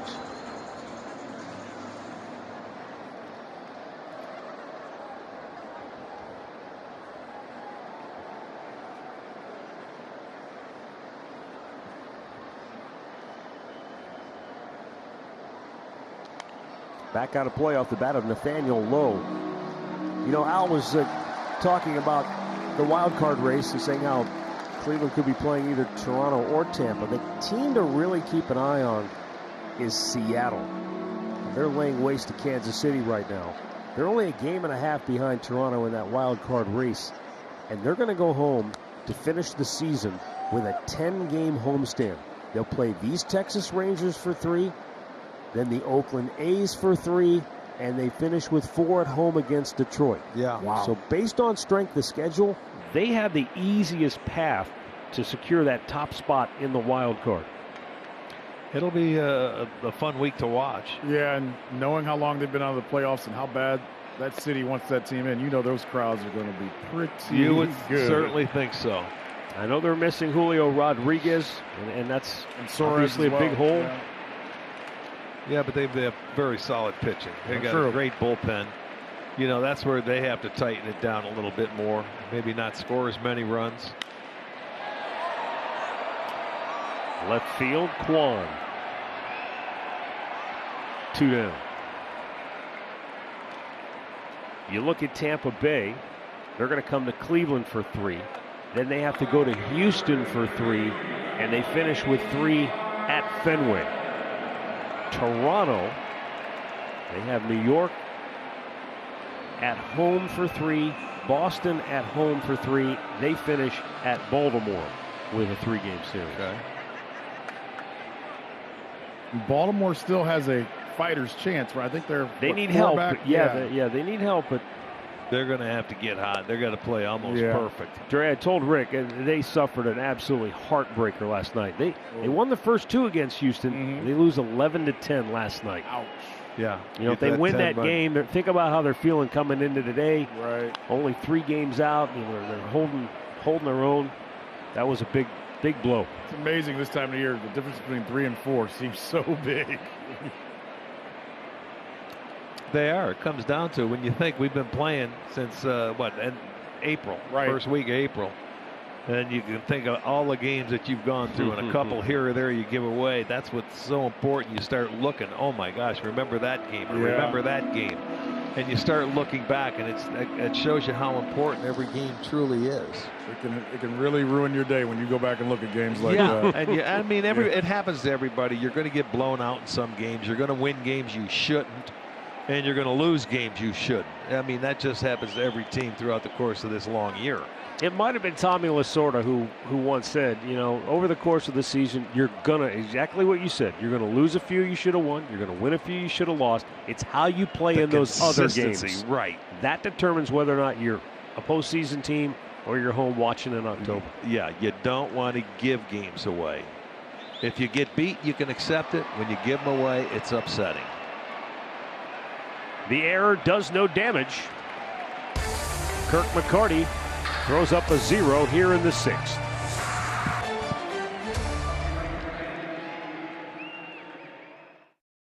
Levin, buy it today, sleep on it tonight. Chevrolet, the #1 selling family of SUVs in the Cleveland area. And Spectrum Mobile. Switch and save with Spectrum Mobile nationwide, 5G included. Restrictions apply. Visit SpectrumMobile.com. Our first visit in person to Globe Life Field. Beautiful facility that houses the Texas Rangers. An enclosed ballpark. The roof can slide open, but it's too hot. So we have not seen it open. We had a chance to walk around this complex a little bit coming in today after we got off the bus, and it's humongous. Yeah, that's because you were following me and I was lost. Did you get lost? I was just about to say. We found our way. Right. We were just on the wrong level. We had to get down to find our own elevator. It was an unintentional sightseeing tour. Those are the best ones. You went the scenic route. Tito told us yesterday as Stephen Kwan leads off with a base hit, his second of the game. He went to get ice in the trainer's room. It took him a half an hour to find his way back to his office. He said he doesn't want to leave his office. It is huge. It's the biggest clubhouse I've ever seen. Yeah, it's too big. A little bit. And how about the dugout down there? How do you like that? It's not good, to be honest. And I don't want to speak for the players. It's huge, but the players want to be able to see the field, and there's not you want to be able to sit in both spots, whether it's all the way back or up front, and the guys can't find they all feel like me when they're sitting in the back. You got to lean up on that top rail like they do everywhere else. Yeah. It doesn't appear to be quite as big and spacious as the Comerica Park dugouts in Detroit, but maybe the closest to it. You're right. That's exactly it. But when you sit on the back end of the dugout, the guys are like, we all feel like you, Andre. Our feet are dangling because it's how they build it. Feel like you. My little legs be hanging, Arch. I've seen those little legs move before. They can move if you need them to. The one thing that, when we were talking about the balls down the line here and hitting and kicking straight out and things like that, I think that netting that they have should be on the outside of that fence, not the inside. Because then it wouldn't stop the ball. You're right. Now that we went down there and they played that on Guardians Live today, and you're right. It would change how the balls would bounce. Yes, it should. I mean, if it's taut enough where it's it's tight, it may not have a chance to hit those railings and come straight back. Runner goes. Another great jump. There's my man. Does he stay on the base? Yes, he does. And it's another steal, a 2 stolen base game for Stephen Kwan, number 19.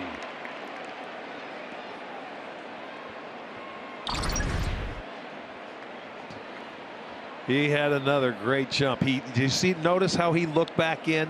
He took his 3 or 4 steps, looks in at the play, and then puts his head down knowing nothing happened and he has to get in. He keeps the hand on the bag. That gives him number 19 now. Tied with Miles Straw. Ahmed Rosario 0 for 3. An RBI in the 3rd and a run scored. Knowing Straw, knowing Kwan, I'm sure. I love it. That they don't want to be tied in stolen base. Well, that's what I love. All right, that's in the stolen base, and now I'm thinking triples. Right. Kwan's got to go to work because this guy had 2 in this series. And you were right. He told me after the game, if that ball doesn't go over, I'm going for another one. I knew he wanted to, no doubt. He was mad that it bounced over. Jonah Heim hung on to that, and that's the first out of the inning.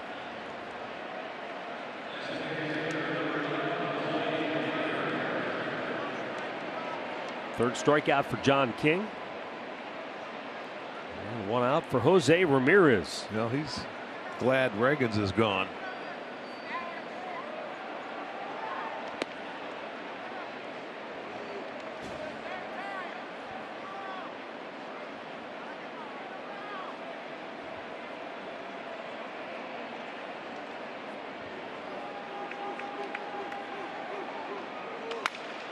Right to the third baseman, Young. 2 down.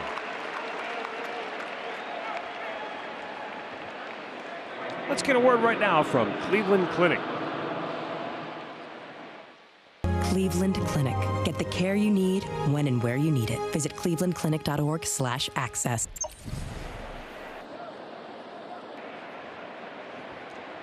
Oscar Gonzalez, 2 hits today, 2 home runs last night, 5 hits in the series.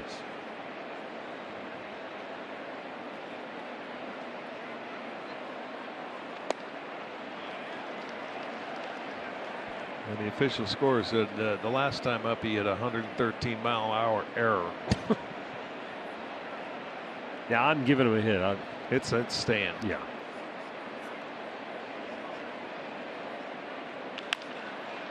Bouncing ball, Seager. Throws him out. Stretch time in Arlington. 6-2 Cleveland.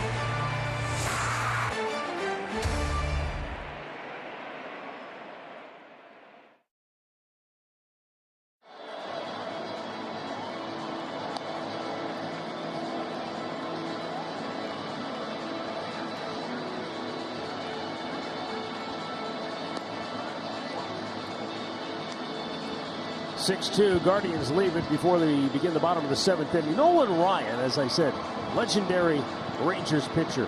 When you've struck out over 5,700 batters in your career, there's a lot of names to check off the list. Hank Aaron, the original Tito Francona, and Terry. Sandy Alomar Jr. and Sr. are both on the list. Got both. Wow. Mike Hargrove, Reggie Jackson. I don't see Rick Manning. Where are you at? Where you at, Rick? I'm on there. Well, Tito, I'm there somewhere. Tito told me he hated it because that was always his role. He was always a guy. There Look he at is. it, right under your man George Hendrick. George Hendrick, yeah, that's right. Is that Hubie Brooks up right under there? Yeah. This is the line, though, right Davey there. Lope says, if he ain't struck you out, you ain't nobody. See, you're somebody, Arch. Yeah, he got me. He got everybody. Well, Tito hated it because he said that when he was playing, that was the guy he always had to face. He said, I'd sit all week and then the skip would say, go get him. That's what happens when you're an extra man. You get those guys that nobody else wants to face. If I'm playing every day, give me a day off when no one's pitching. You get the flu that day, right? Well, and it used to be when he was out in California, they'd always have a 5 o'clock start out there for whatever reason. He seemed to pitch every one of those games in the sun. Jonah Heim grounds out, 1 away. Kirk McCarty has retired 4 in a row. And up comes Josh Young.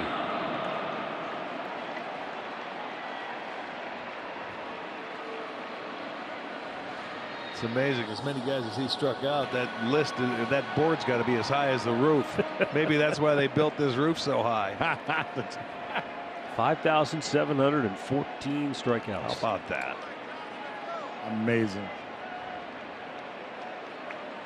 What would his mile per hour velocity be nowadays, Arch? I couldn't tell you, but I know we see guys throwing 100. I was just going to say. Nobody. I mean, it would be that hard.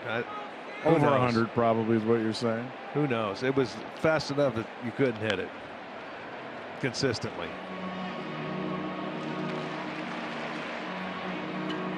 But when he was pitching, he would always, when you were young or a rookie or a younger player, he'd get 2 strikes on you.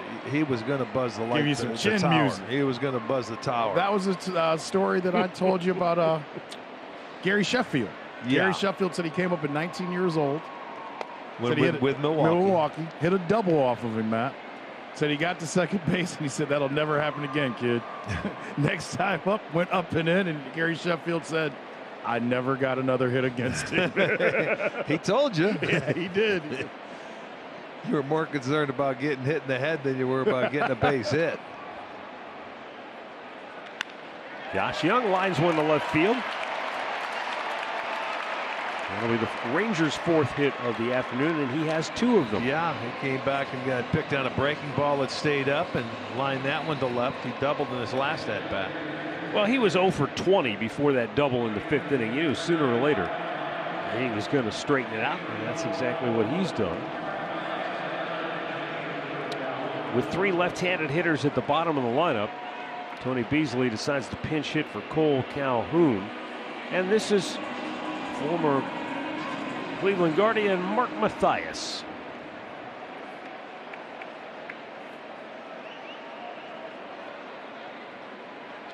Traded over here from Milwaukee.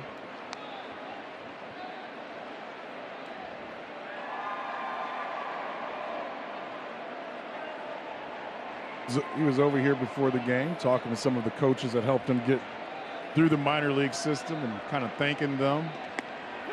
Yeah, he never made it to the big leagues with Cleveland, but he was one of those guys that was on the radar for a couple of years. Had a shoulder injury, got a couple other injuries that kind of slowed him down. Yeah. He's shown some pop, though, this year. He was a 3rd-round pick back in 2015.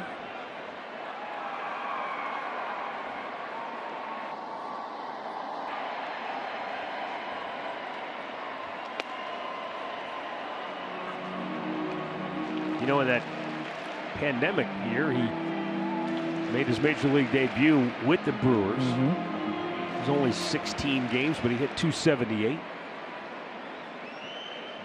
And then the shoulder injury, lost for all of 21. Kind of said to me today, he said, I'm just looking for my opportunity. He'll strike out here, 2 down.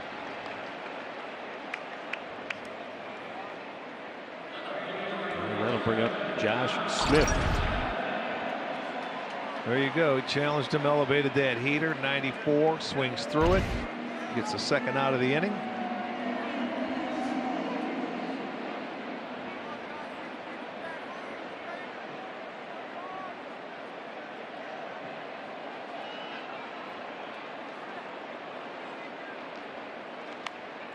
Foul right back to the screen.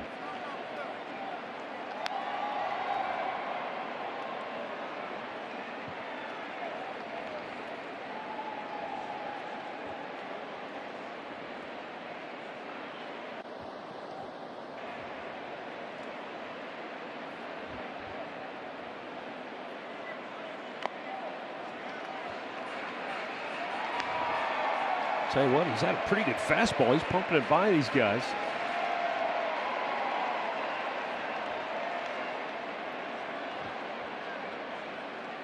No, he's not afraid to throw it.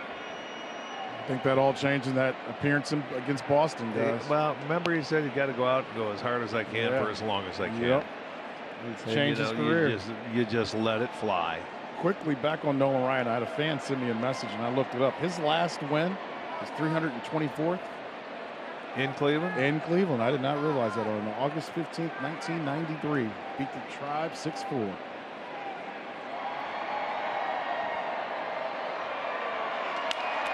Ground ball. Freeman will go to first. And we roll to the 8th. Cleveland now 6 outs away from wrapping up the division title.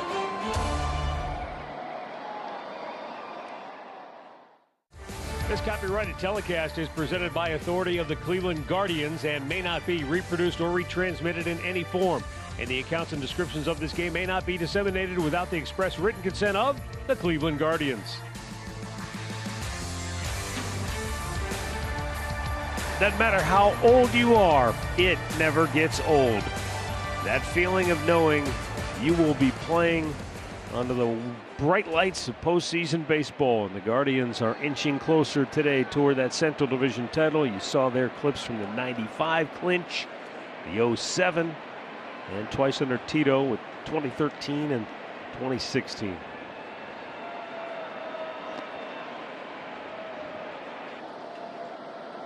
Owen Miller is 1 for 3. The new pitcher is Joe Barlow. First right-hander we've seen today from Texas.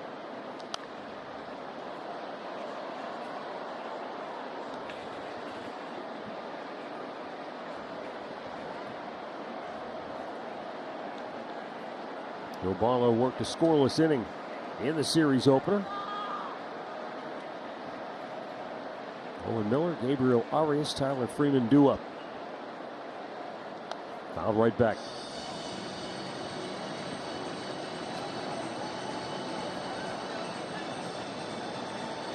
Tigers lead the White Sox 4-1.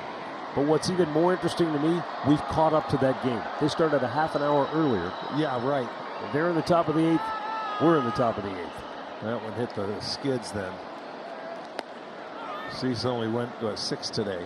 So that from that 7th inning on, they slowed down. And that's when Detroit did all their scoring, isn't it? That's how they got him last night. Got to the bullpen.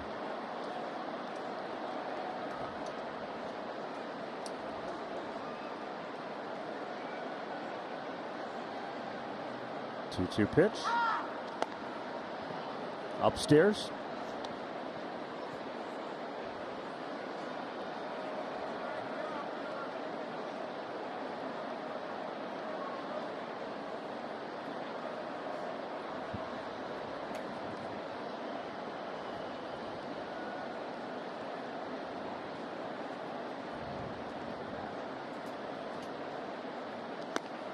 And Owen Miller with a leadoff walk here in the 8th. Our Northern Ohio Buick dealer stat.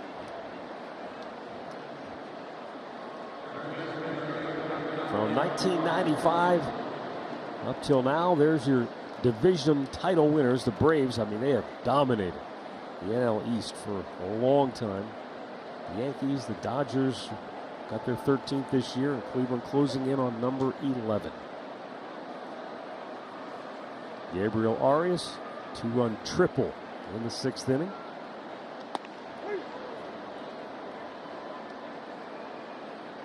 Tigers lead the White Sox 4-1 in the 8th inning, and it was Kendall Graveman today. He's coughed up 3 runs in that 8th inning so far for the White Sox.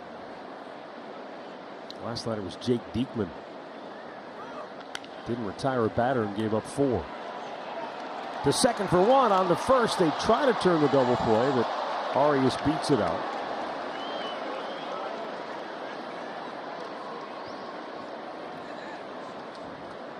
Wasn't that long ago, but the last time the Guardians were in the postseason, this is how they clinched it. No fans in attendance, but Jose Ramirez walked off the White Sox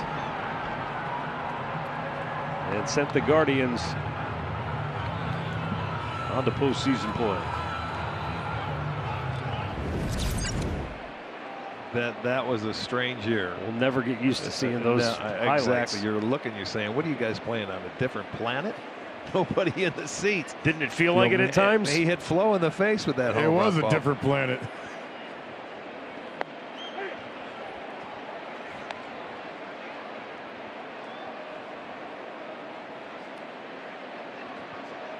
He might be one of the only guys still around here from that team, as I'm thinking about it. Bieber was here.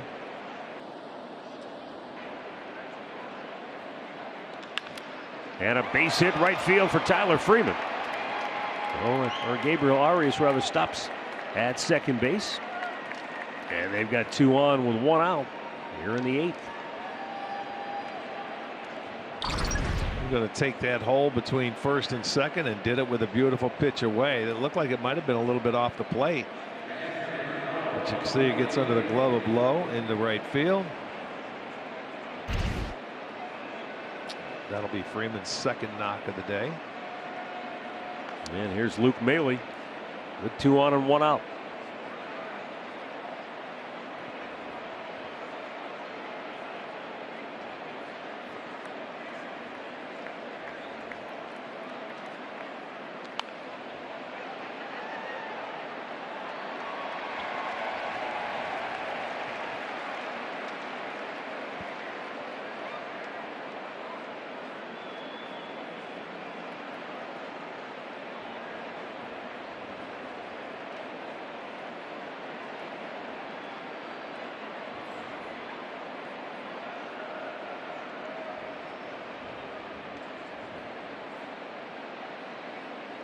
0-1 pitch. Did it get him or did it get the bat? Hit him. I think it got in the wrist. He's holding it. That's a catcher right there, and they're usually pretty tough, but that one hurt. That's a long run for Jeff Desjardins.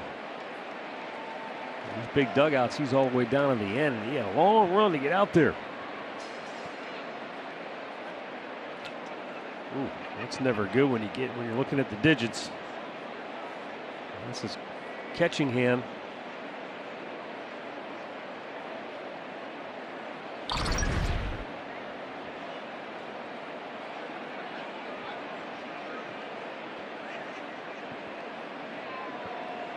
Right on top, right around the knuckles. Knuckle grazer. Yeah, that hurts. Well, that's going to load the bases with one out for Myles Straw.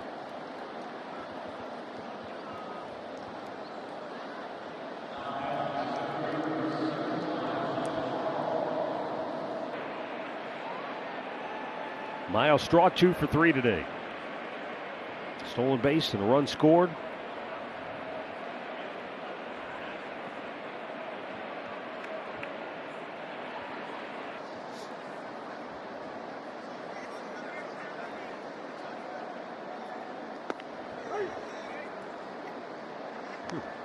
All that a strike. And you see the runners. Arias at third, Freeman at second, Mahle at first.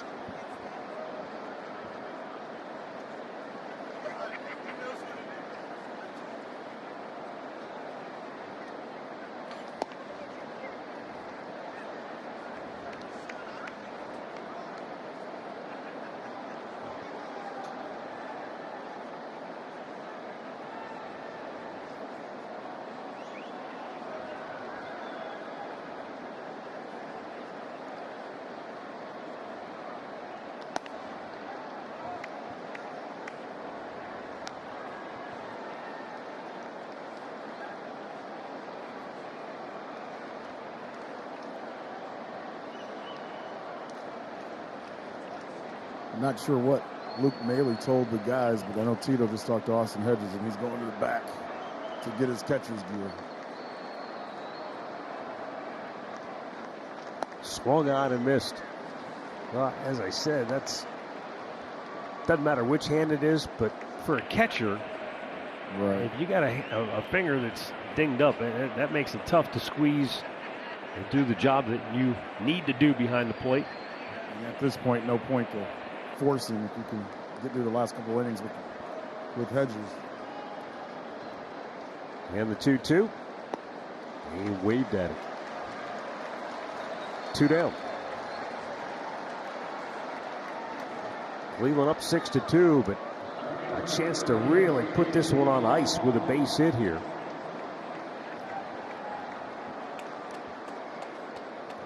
Stephen Kwan is 2 for 4. 2 singles, a run batted in, 2 stolen bases, and a run scored.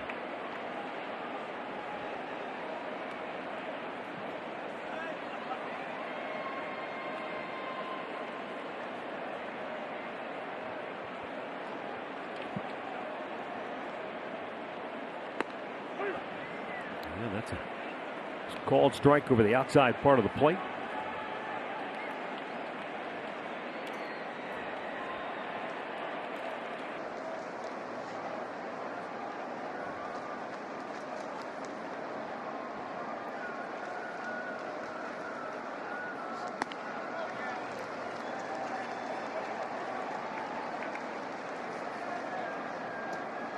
Been a weird inning for Joe Barlow. He walked the leadoff man, not a fielder's choice.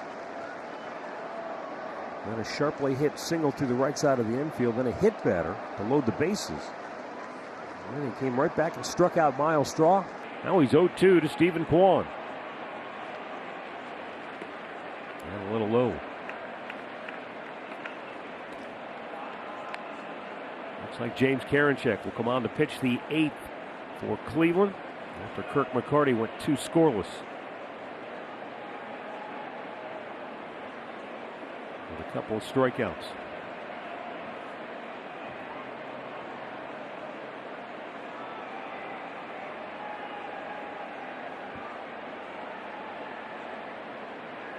1-2 pitch fouled back out of play.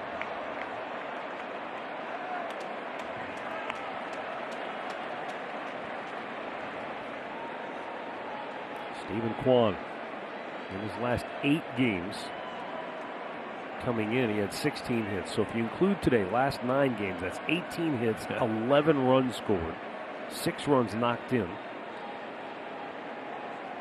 He just does not give at-bats away.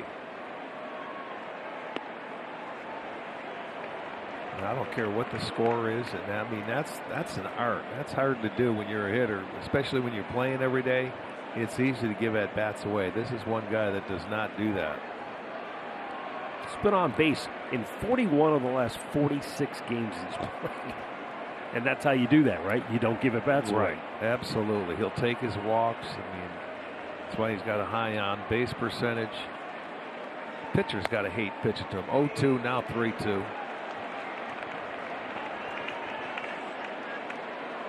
And he's going to make you get in the zone. That's the old Carlos Santana method. Yeah, right. It may be 0-2, but stick around. It'll be 3-2. Before you know it.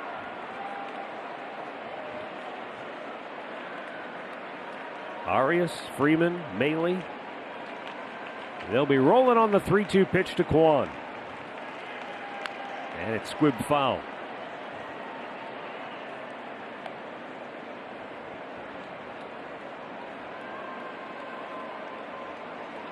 Rangers outfield shortened up in left. Tavares over in left center. Garcia plays him straight up in right field.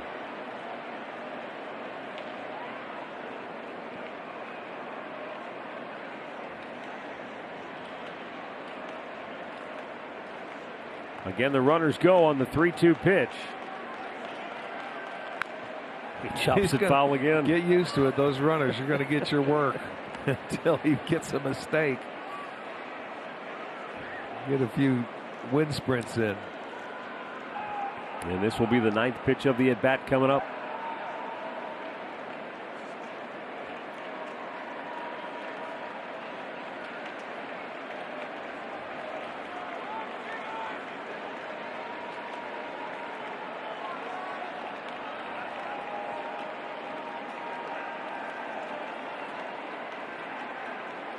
The runners go. And the 3-2 hit in the air to right field. Back goes Garcia. It's over his head and goodbye, I believe. Yes, sir! A grand slam for Stephen Kwan. He is King Kwan. His first major league salami. And he was down 0-2. A couple of foul balls. Yeah, there you go. Get some hugs.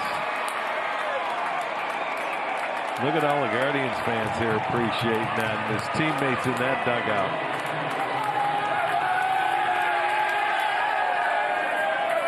How's that for the icing on the cake?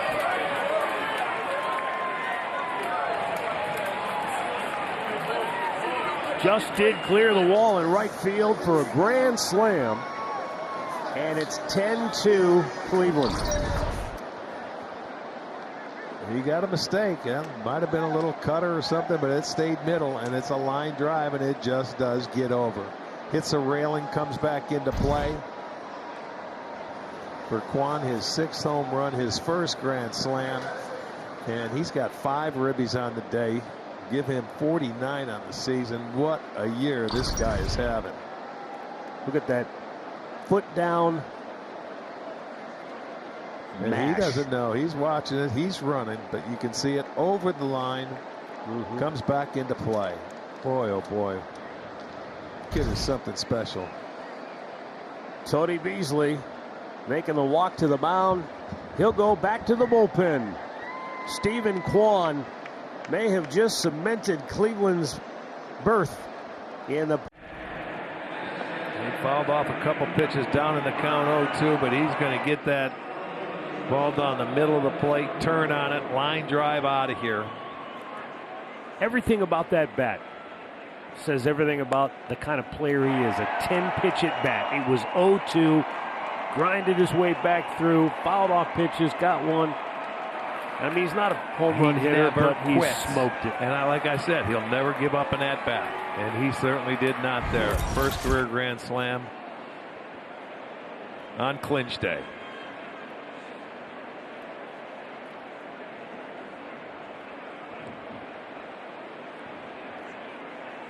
Ahmed Rosario, 0 for 4 today, picked up an RBI and scored a run back in the third. New pitcher for Texas is Dennis Santana.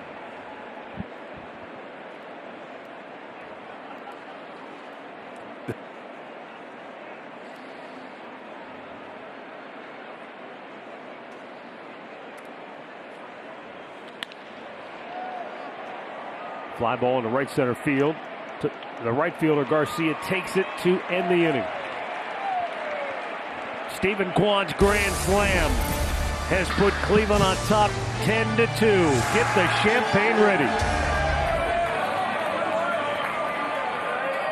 Visit CLEGuardians.com to pick up upper box tickets for the weekend. The series against the Royals Saturday will be an upgraded fireworks show to rock and blast.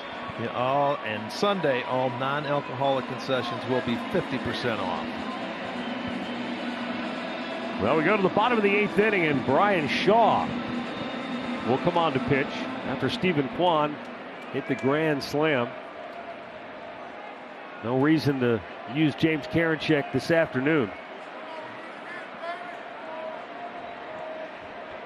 In all likelihood, Tito will turn to Brian Shaw for the final 2 innings.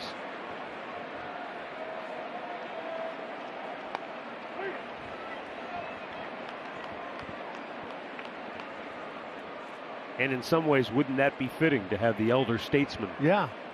I mean, yeah, it worked out nice. They ended up adding on a 4-run third, 2-run 6th, and capped it off with a grand slam. And let Shaw finish it out. That'd be just fine. Ground ball up the middle. Leody Taveras with his first hit today. Second hit in the series.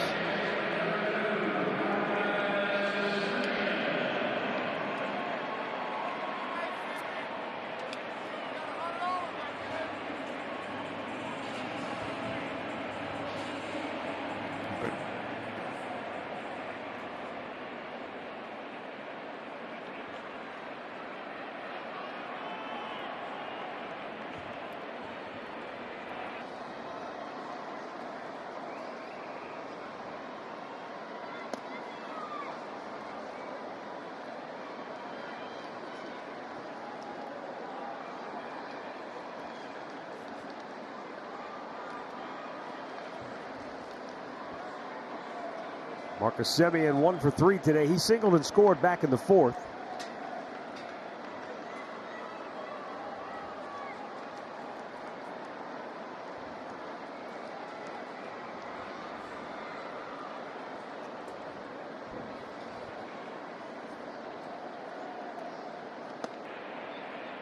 You know, Rick, going back to your comment about Stephen Kwan and how he doesn't give at bats away, and that's really a testament to what we call mental toughness. He just doesn't give in, regardless of the score, regardless of the situation. When I look down on that Texas dugout, and I know, unfortunately, you were part of situations like this, when you're on a team that's playing out the string, that's when you find out who the true professionals are, right? Yeah. Because you still have an obligation to the paying public to go out there. You can't just throw your hat out there and say, oh, let's roll let's go. over. It's over with. Yeah. Right. That's true. Well, that's where you see, that's where they say you always check a guy out when you're going through a losing streak, because you'll see the true colors of a player. It's easy to do anything when you're winning. It's when you're losing where you've got to still show fight and no quit. That's what Tony Beasley's looking for here. Trying to find out who the leaders will be going forward. Semien is going to be one of them. Seager's going to be one of them. Those are the guys they tied up a lot of money for the future of this franchise. Seager today 0 for 3. And looks at the pitch outside.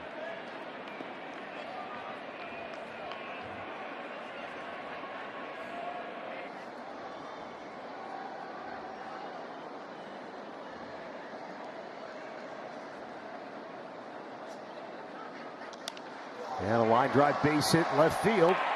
And that will load the bases now for Texas. Yeah, there you go. You get that leadoff hit, they get a walk and another hit, and they have bases loaded, and they want to show that, hey, there's still some fight in this dog here. Takes it the other way. He's got such a good swing to take a ball that way. Stays inside the baseball beautifully.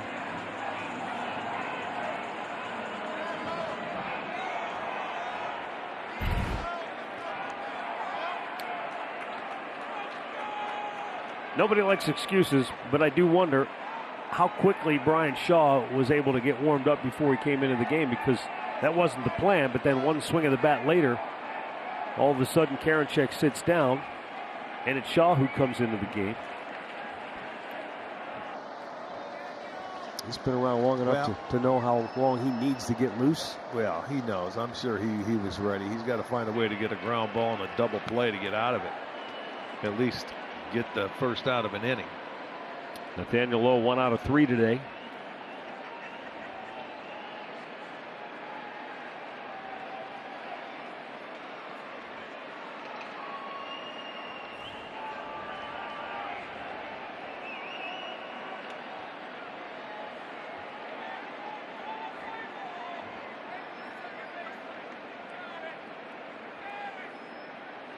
There's a double play ball. There you go. There's one. And they can't turn it. Miller tries to dig it out.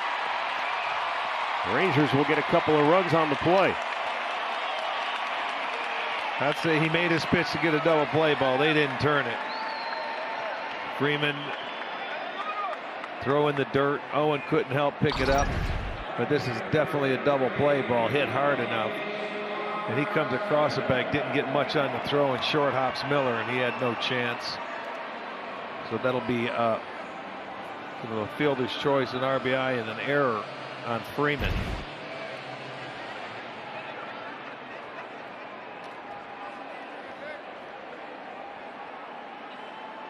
And a runner at first. And now one out here in the 8th inning. 10-3, Guardians on top. Texas before the game celebrating Tom Grieve, who's officially calling it a career after more than 50 years in professional 55 baseball. 55 years of his 56 right here in Texas. One of our favorite people. Not only was he a heck of a player and a front office guy, but as a broadcaster, they don't come much nicer or friendlier than Tom Grieve. Yeah, absolutely. He was a general manager too at one point in time, and teammate of Mike Hargrove's back in '74. He started here, I think, a year or two before Grover did. Adolis Garcia swinging a miss. Played on some good teams, never in the playoffs or anything like that, but his whole life has been involved in baseball, and he's been, very special in this market, that is for sure. I could tell in his comments, for every player of your era that played a long time and never had a chance to play in the postseason, that's that one lingering bit of salt in the wound that will never go away. Never had a chance to feel that October excitement.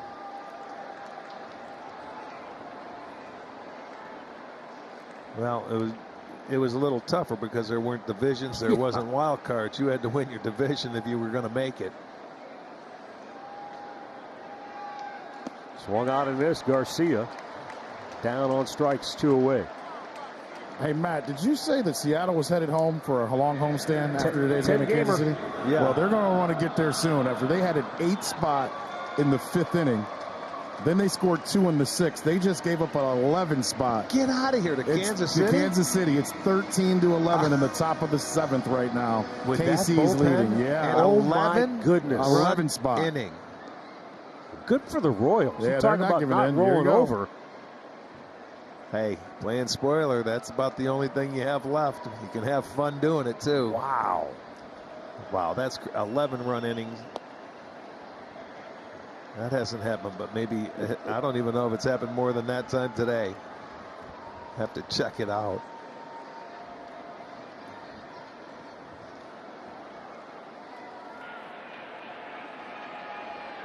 Two down, Jonah Heim, the batter. He swings and fouls one out of play. I was going to say, Rick, earlier today, celebrating Tom Grieve on the scoreboard, they had a picture of 3 baseball cards up and a little bit of trivia. Bert Blyleven, who pitched in that game, Tom Grieve, and Mike Hargrove. The thing that has stood out to me, the picture of Bert Blyleven in his Rangers uniform was taken at Yankee Stadium. The picture of Tom Grieve in his Texas uniform was taken at Kauffman Stadium in Kansas City. Couldn't tell where the picture of Grover was taken at. Could have been, it had to be on the road because they were all wearing the road uniforms. But okay, I was thinking to myself back, do you remember, did baseball card photos, were they taken a lot of time in? Oh yeah, at other ballparks. Yeah. Absolutely, yes, back then, because you'd have the Tops people come in if you're in Chicago, or it could have been spring training. It could have been any ballpark.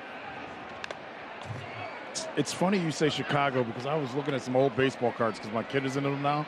It's amazing to me how many pictures of old-time ball players are in Comiskey Park on baseball cards. That's amazing. Where I think a lot of people were, center of the country, middle of market. I've got a card from Boston. Okay. I was taking infield at batting practice, and it's like I'm an infielder.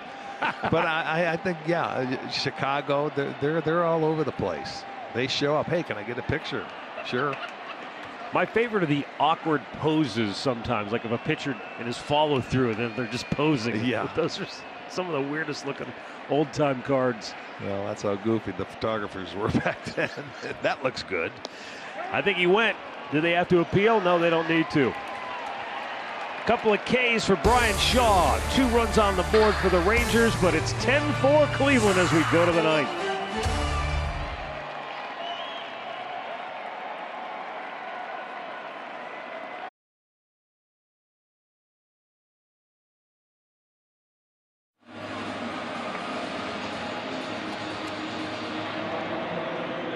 Well, it seems like every day it's a different star stepping up for Cleveland. Today it was Stephen Kwan, Rick.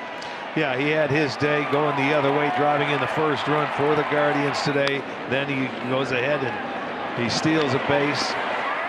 They make a bad play at the plate where Straw goes, and then Kwan comes in from second.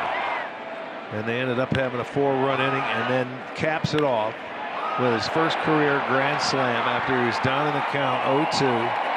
And just as just a great day. He's 5 RBIs, got 3 hits, a couple of runs scored, a couple of stolen bases. That's a great afternoon for him. When you can check off that many boxes, I know it. What did I do today? Well, and the greatest thing is all you have to do is go out and win, and you're going to be the division winners. How about the Rookie of the Year box, Matt? I want to start talking about that. I know guys around baseball have done a great job this season, but you can't tell me his impact isn't as strong as what Julio Rodriguez has done in Seattle. I totally agree. I know we don't get a vote, but man, what else does this kid have to do to show his importance to what this team has become? Well, we've watched it, so we know. Right. We know the importance of it, and I think anybody that's watched Guardians baseball all year knows it. And I mean, we're talking about what he's done with the bat today, but even out in left field, he's become one of the most. He's been terrific. Yes. Defensive run saves. He's one of the best. Top, yes. He's one of the tops. You couldn't ask him to do anything more than what he's done this season. He can't do anything more. He has been as good as anybody. 2-1 the count on Jose Ramirez with 4 outfielders out there for Texas. But he'll ground out, 1 away. And we'll step aside for a word from Levin Furniture.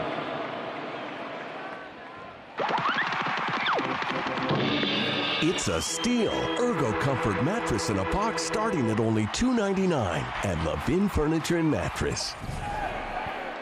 By the way, Andre, that game's not going to be over yet in Kansas City. There's still 2 innings to go. We may be on the plane by the time that is over the way they're going. I wonder, and we don't watch Seattle enough, so this is just me being curious. Their bullpen has been so darn good all year long, and we all know what it's like when you rely on a bullpen the way they have. Are they running out of gas in that bullpen? And I don't know them enough or see them enough, so like I said, it's a wonder. But man, their bullpen has not been the same. We talked about winning games. You're going to lose some you shouldn't. Right. And that could be one that you're talking about right there. But they still have a little time left to come back, even though they gave up 11 runs in 1 inning. Well, it's 13-12 now. That's just an unbelievable score. Yeah. It's like the football scores I've been looking at. Well, a lot like that Baltimore game last night with Houston. 11-10. You give up 11th spot, even if you win, that's not a happy flight home. Oh, it's happier than if you end up on the losing end of it. No doubt.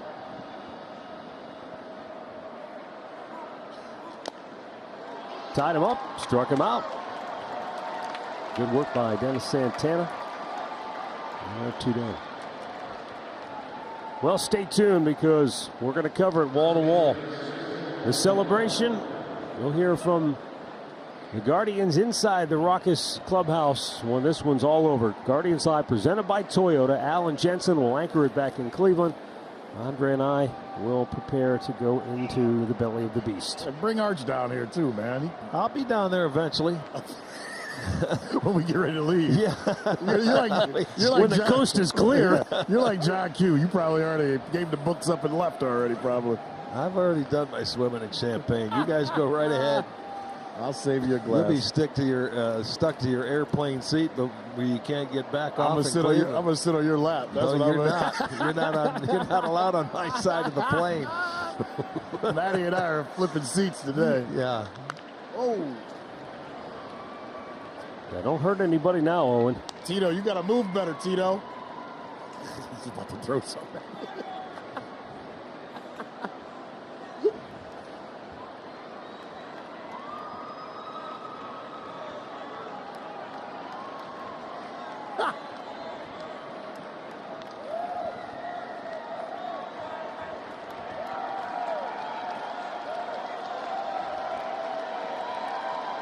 Santana's 0-2 pitch.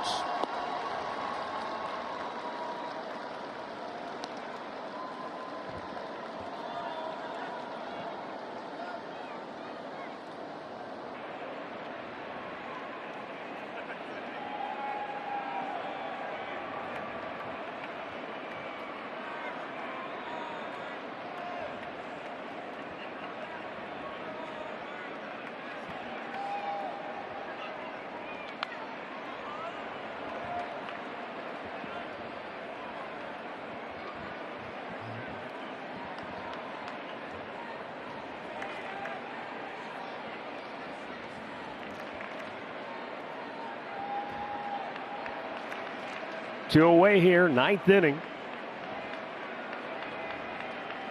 And the Guardians leading it 10-4.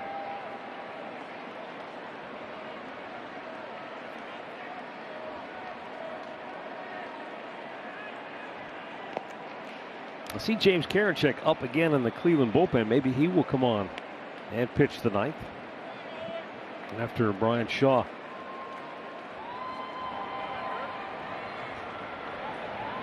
Needed probably more pitches than they would have liked to get through that 8th inning. He wasn't happy about it, but Karinchak would be the perfect person to start a party, wouldn't he? Close it out. He might come out with his goggles on. He might.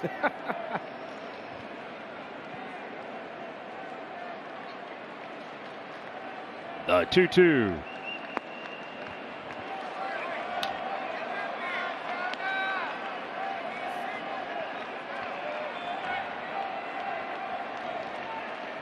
It's a full count, and that dugout is full of anticipation now.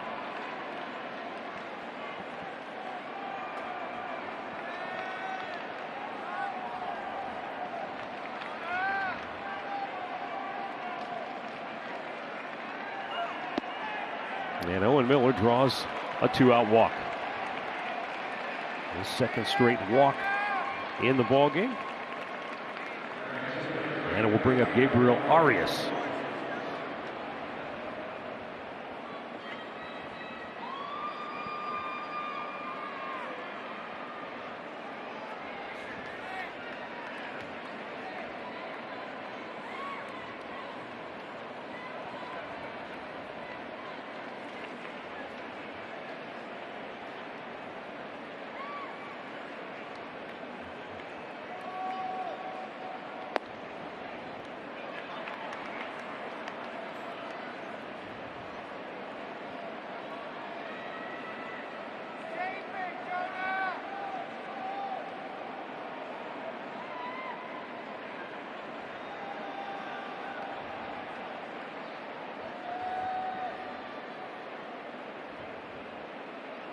From the south side. 2 balls, no strikes.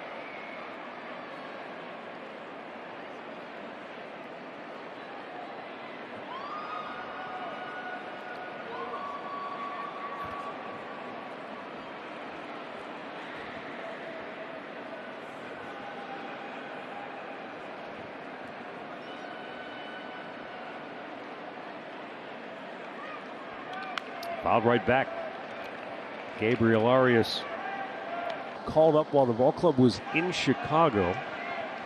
Ernie Clement was designated for assignment. Ernie has since caught on with the Oakland A's. And Arias, this is the first time we've had a chance to see him play since he got the call up. And what do you know, he steps right in and delivered a 2-run triple in that 6th inning after Texas had cut the lead to 4-2. And it restored their 4-run lead.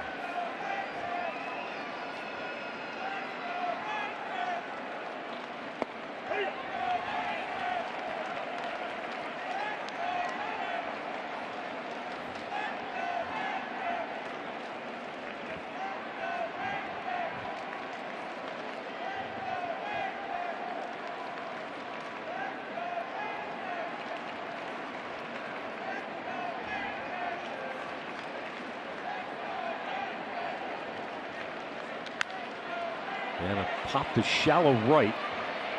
And Semien runs it down to retire the side. Well, it's all over but the shout now. 3 outs to go to a Central Division title.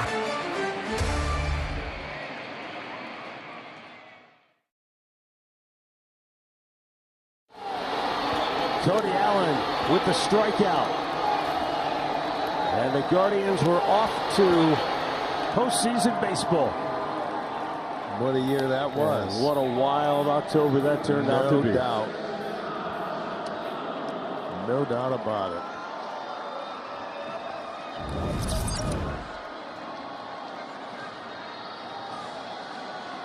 That wasn't getaway day, so we partied into the wee hours of the morning that night. This being getaway day, this will be a quick one. But just as sweet nonetheless. James Karinchak on to pitch the 9th.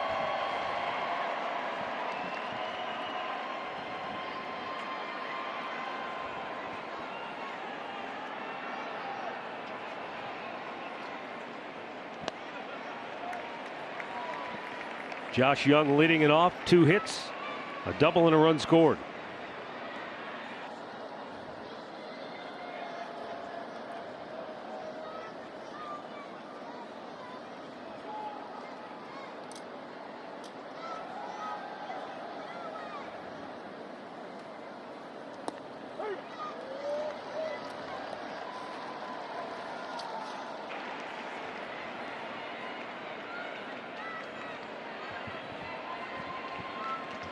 When you go back and really start to take it all in and think about how this season unfolded, you've got to go back to the winter right before you're getting ready to go to spring training, and then there's a lockout. Oh, what's going to happen? How's this going to go? Strangest thing ever. And it drags on and it drags on, and all of a sudden we hear about spring training games being canceled, and then potentially regular season games. And you're starting to get nervous about, well, will we even have a season? Luckily, cooler heads prevailed. We went to Goodyear in March. We already felt like we were playing catch-up, behind the 8 ball. Short spring. Short spring. The season gets prolonged a week. Short spring we knew what was going to be a young team. I don't know that we realized it was going to be the youngest team in Major League Baseball. 16 players making their Major League debut this year. Yeah, we had no clue it was going to be this young.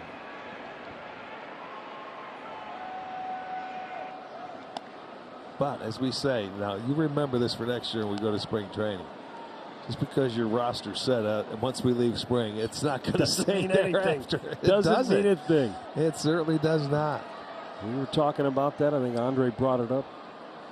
Looked at that lineup from early in the year. Some of the names long gone.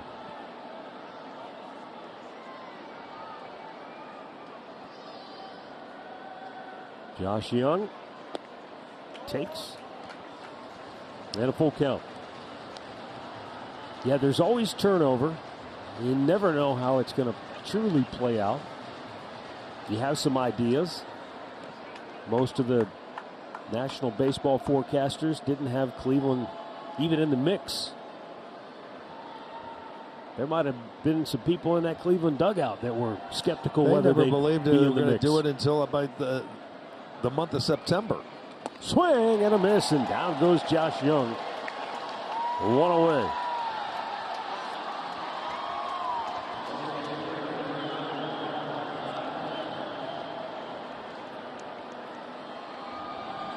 Mark Mathias struck out his only time up.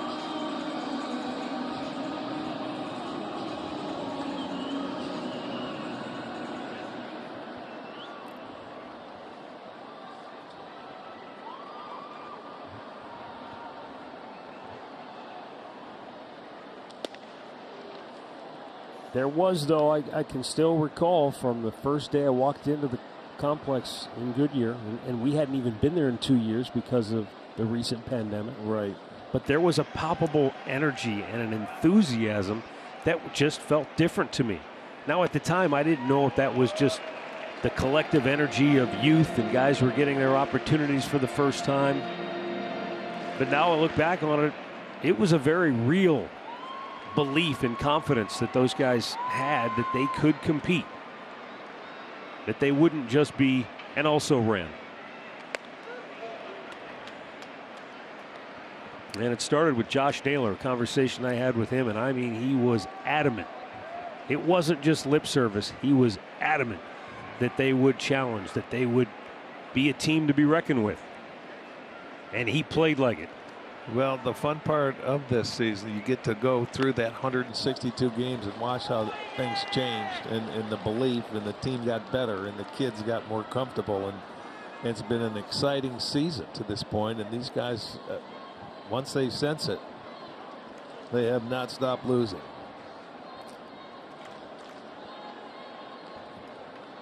Look at Jose. He's already. High pop-up. Might be playable here near the on-deck circle. Luke Maile puts it away, 2 down.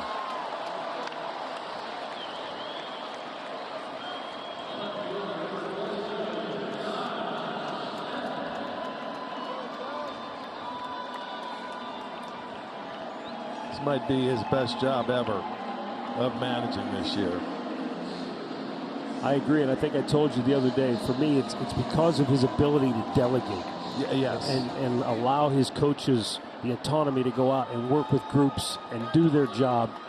It's given them the energy and the excitement. See, look at the smiles on all those coaches' faces right now. They know it. A lot of hard work.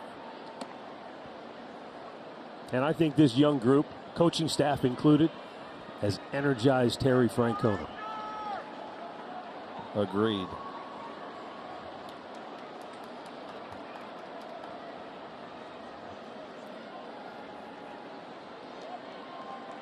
A 1-0 pitch is outside.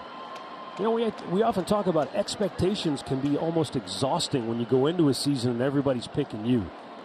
That can be exhausting to try to live up to that all season. This team sort of came out of nowhere.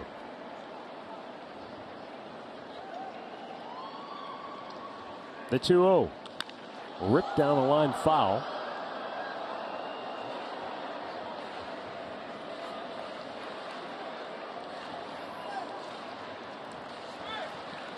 Terry Francona took over in 2013, and in his very first year took him to the playoffs. Now back then, remember, the wild card was a one-game deal, and they lost to Tampa, and it quickly came to an end. Now, in the new expanded format, a wild card round, they will host a best-of-3. The opponent still a long way to be determined.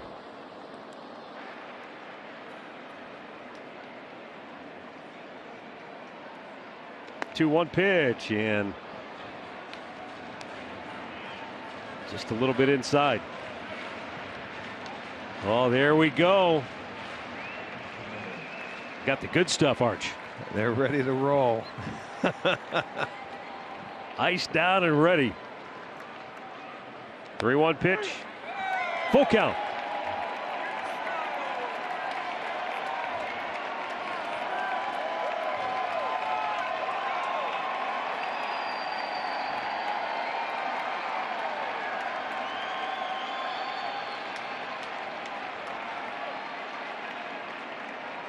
Karinchak with the payoff pitch. High pop. Behind home plate, Luke Maile is there. Book There you it. go. The youngest team in Major League Baseball has captured the Central Division crown. It's the 11th division championship for Cleveland. And for the 16th time in franchise history, they're going to the postseason.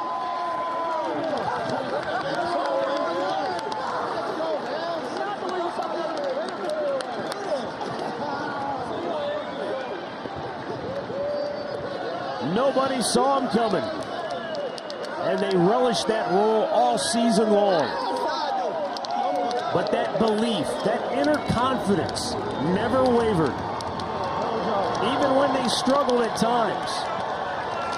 And even a month ago, when they hit a snag, and Tito called them together and said, "Don't worry about this, just keep believing."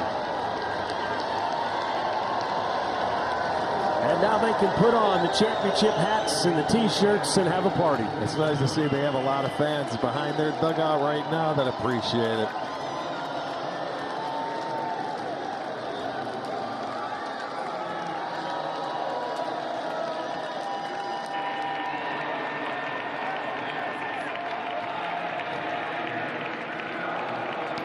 Well, a lot of fans are ready to celebrate behind the dugout with the players and the coaches. And we go down to Andre Knott with today's superhero, Stephen Kwan. We're going to do this quick, Stephen, because first of all, he's the Rookie of the Year.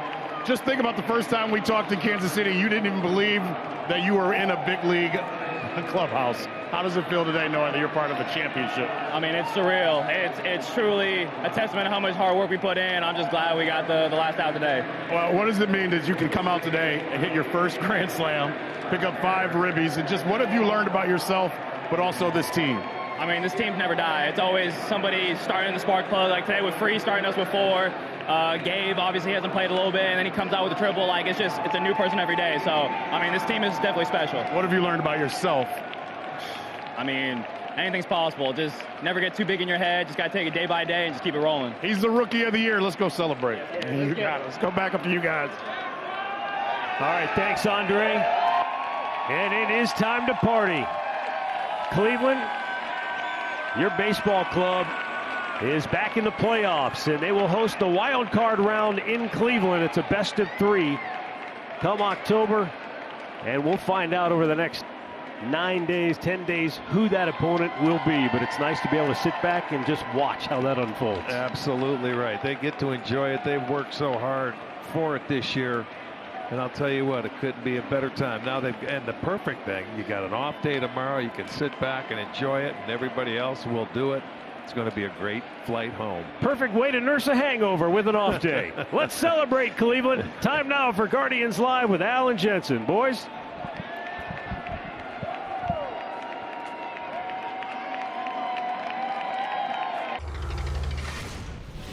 Tito, just what does this mean when a year where no one thought you guys could do this? We said the first day of spring training, the expectations were in our clubhouse. These guys proved it out.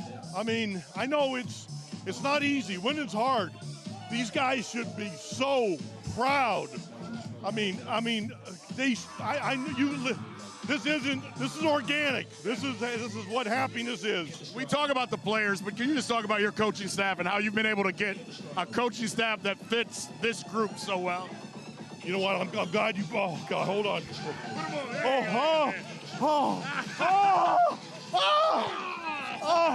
We were talking about you. Everybody except Sarby. Oh God. And DeMarlo now. Oh God, that hurts. I mean, you're used to it, but No, I'm not. You know what? They are so good, Andre. I can't even see you. They're so good. They work so hard. And they actually take care of me. They make me better. And that's why we were all standing up on the ledge there in the last inning, because I wanted them to be able to, people to see they do a hell of a job. Hey, go enjoy this. You deserve it. Thank you. Best manager in the game. You got it, Tito.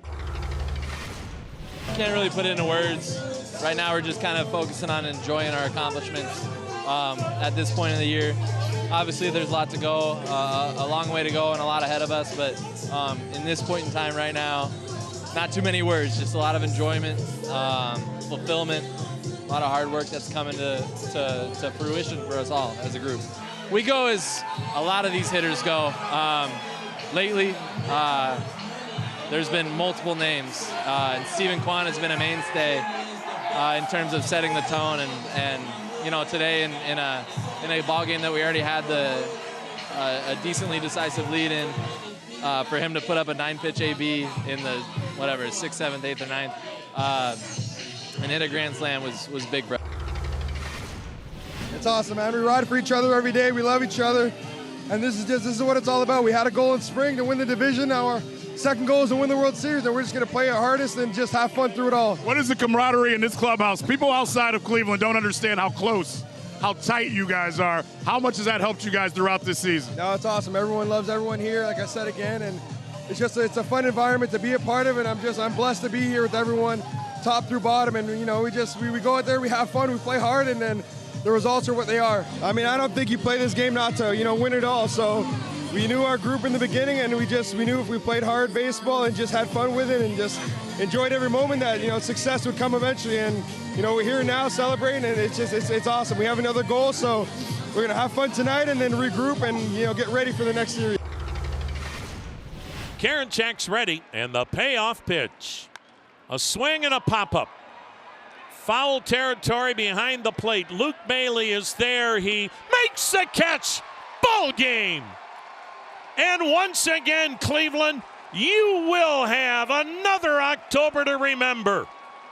The Guardians American League Central Division champs for the 11th time. I mean, it's surreal. It's truly a testament to how much hard work we put in. I'm just glad we got the last out today. I mean, this team's never die. It's always somebody starting the spark plug. Like today with Free starting us with 4. Gabe obviously hasn't played a little bit, and then he comes out with a triple. Like, it's a new person every day. So, I mean, this team is definitely special. We said the first day of spring training, the expectations were in our clubhouse. These guys proved it out. I mean, I know it's not easy. Winning's hard. These guys should be so proud. I mean, this is organic. This is what happiness is. Can't really put it into words. Right now, we're just kind of focusing on enjoying our accomplishments at this point in the year. Obviously, there's a lot to go, a long way to go, and a lot ahead of us. But in this point in time right now, not too many words. Just a lot of enjoyment, fulfillment, a lot of hard work that's coming to fruition for us all as a group. Beebe set the tone early on. A couple of us came over here the last couple of years, and we really took a lot of pride this year in making sure that we gave our team a chance to win. And, for the most part, I think we did that. We've had guys step in and make a big impact. Guys who aren't here right now, Plesac, Pilkington, Cody. Some guys have put in a lot of work, so, it feels good. Culmination of a lot of hard work right here. I'd say it's very gratifying, knowing all the hard work that we put in all year. Just the mentality we had that trying to take it day by day. It's kind of a day where we kind of get to let some of that stress, some of that built up hopes and frustration throughout the season. It's kind of like coming to fruition right now. Tú sabes, eso me da alegría de que ellos saben de que. It's a great excitement to see that recognition from the manager to tell everybody to play the way how we play, because we go every day to the play just to give our best and play a happy game. So we're really excited that he gets to choose us for that. I mean, I don't think you play this game not to, win it all. So we knew our group in the beginning, and we knew if we played hard baseball and just had fun with it and just enjoyed every moment that, success would come eventually. And, we're here now celebrating, and it's awesome. We have another goal, so we're going to have fun tonight and then regroup and, get ready for the next series.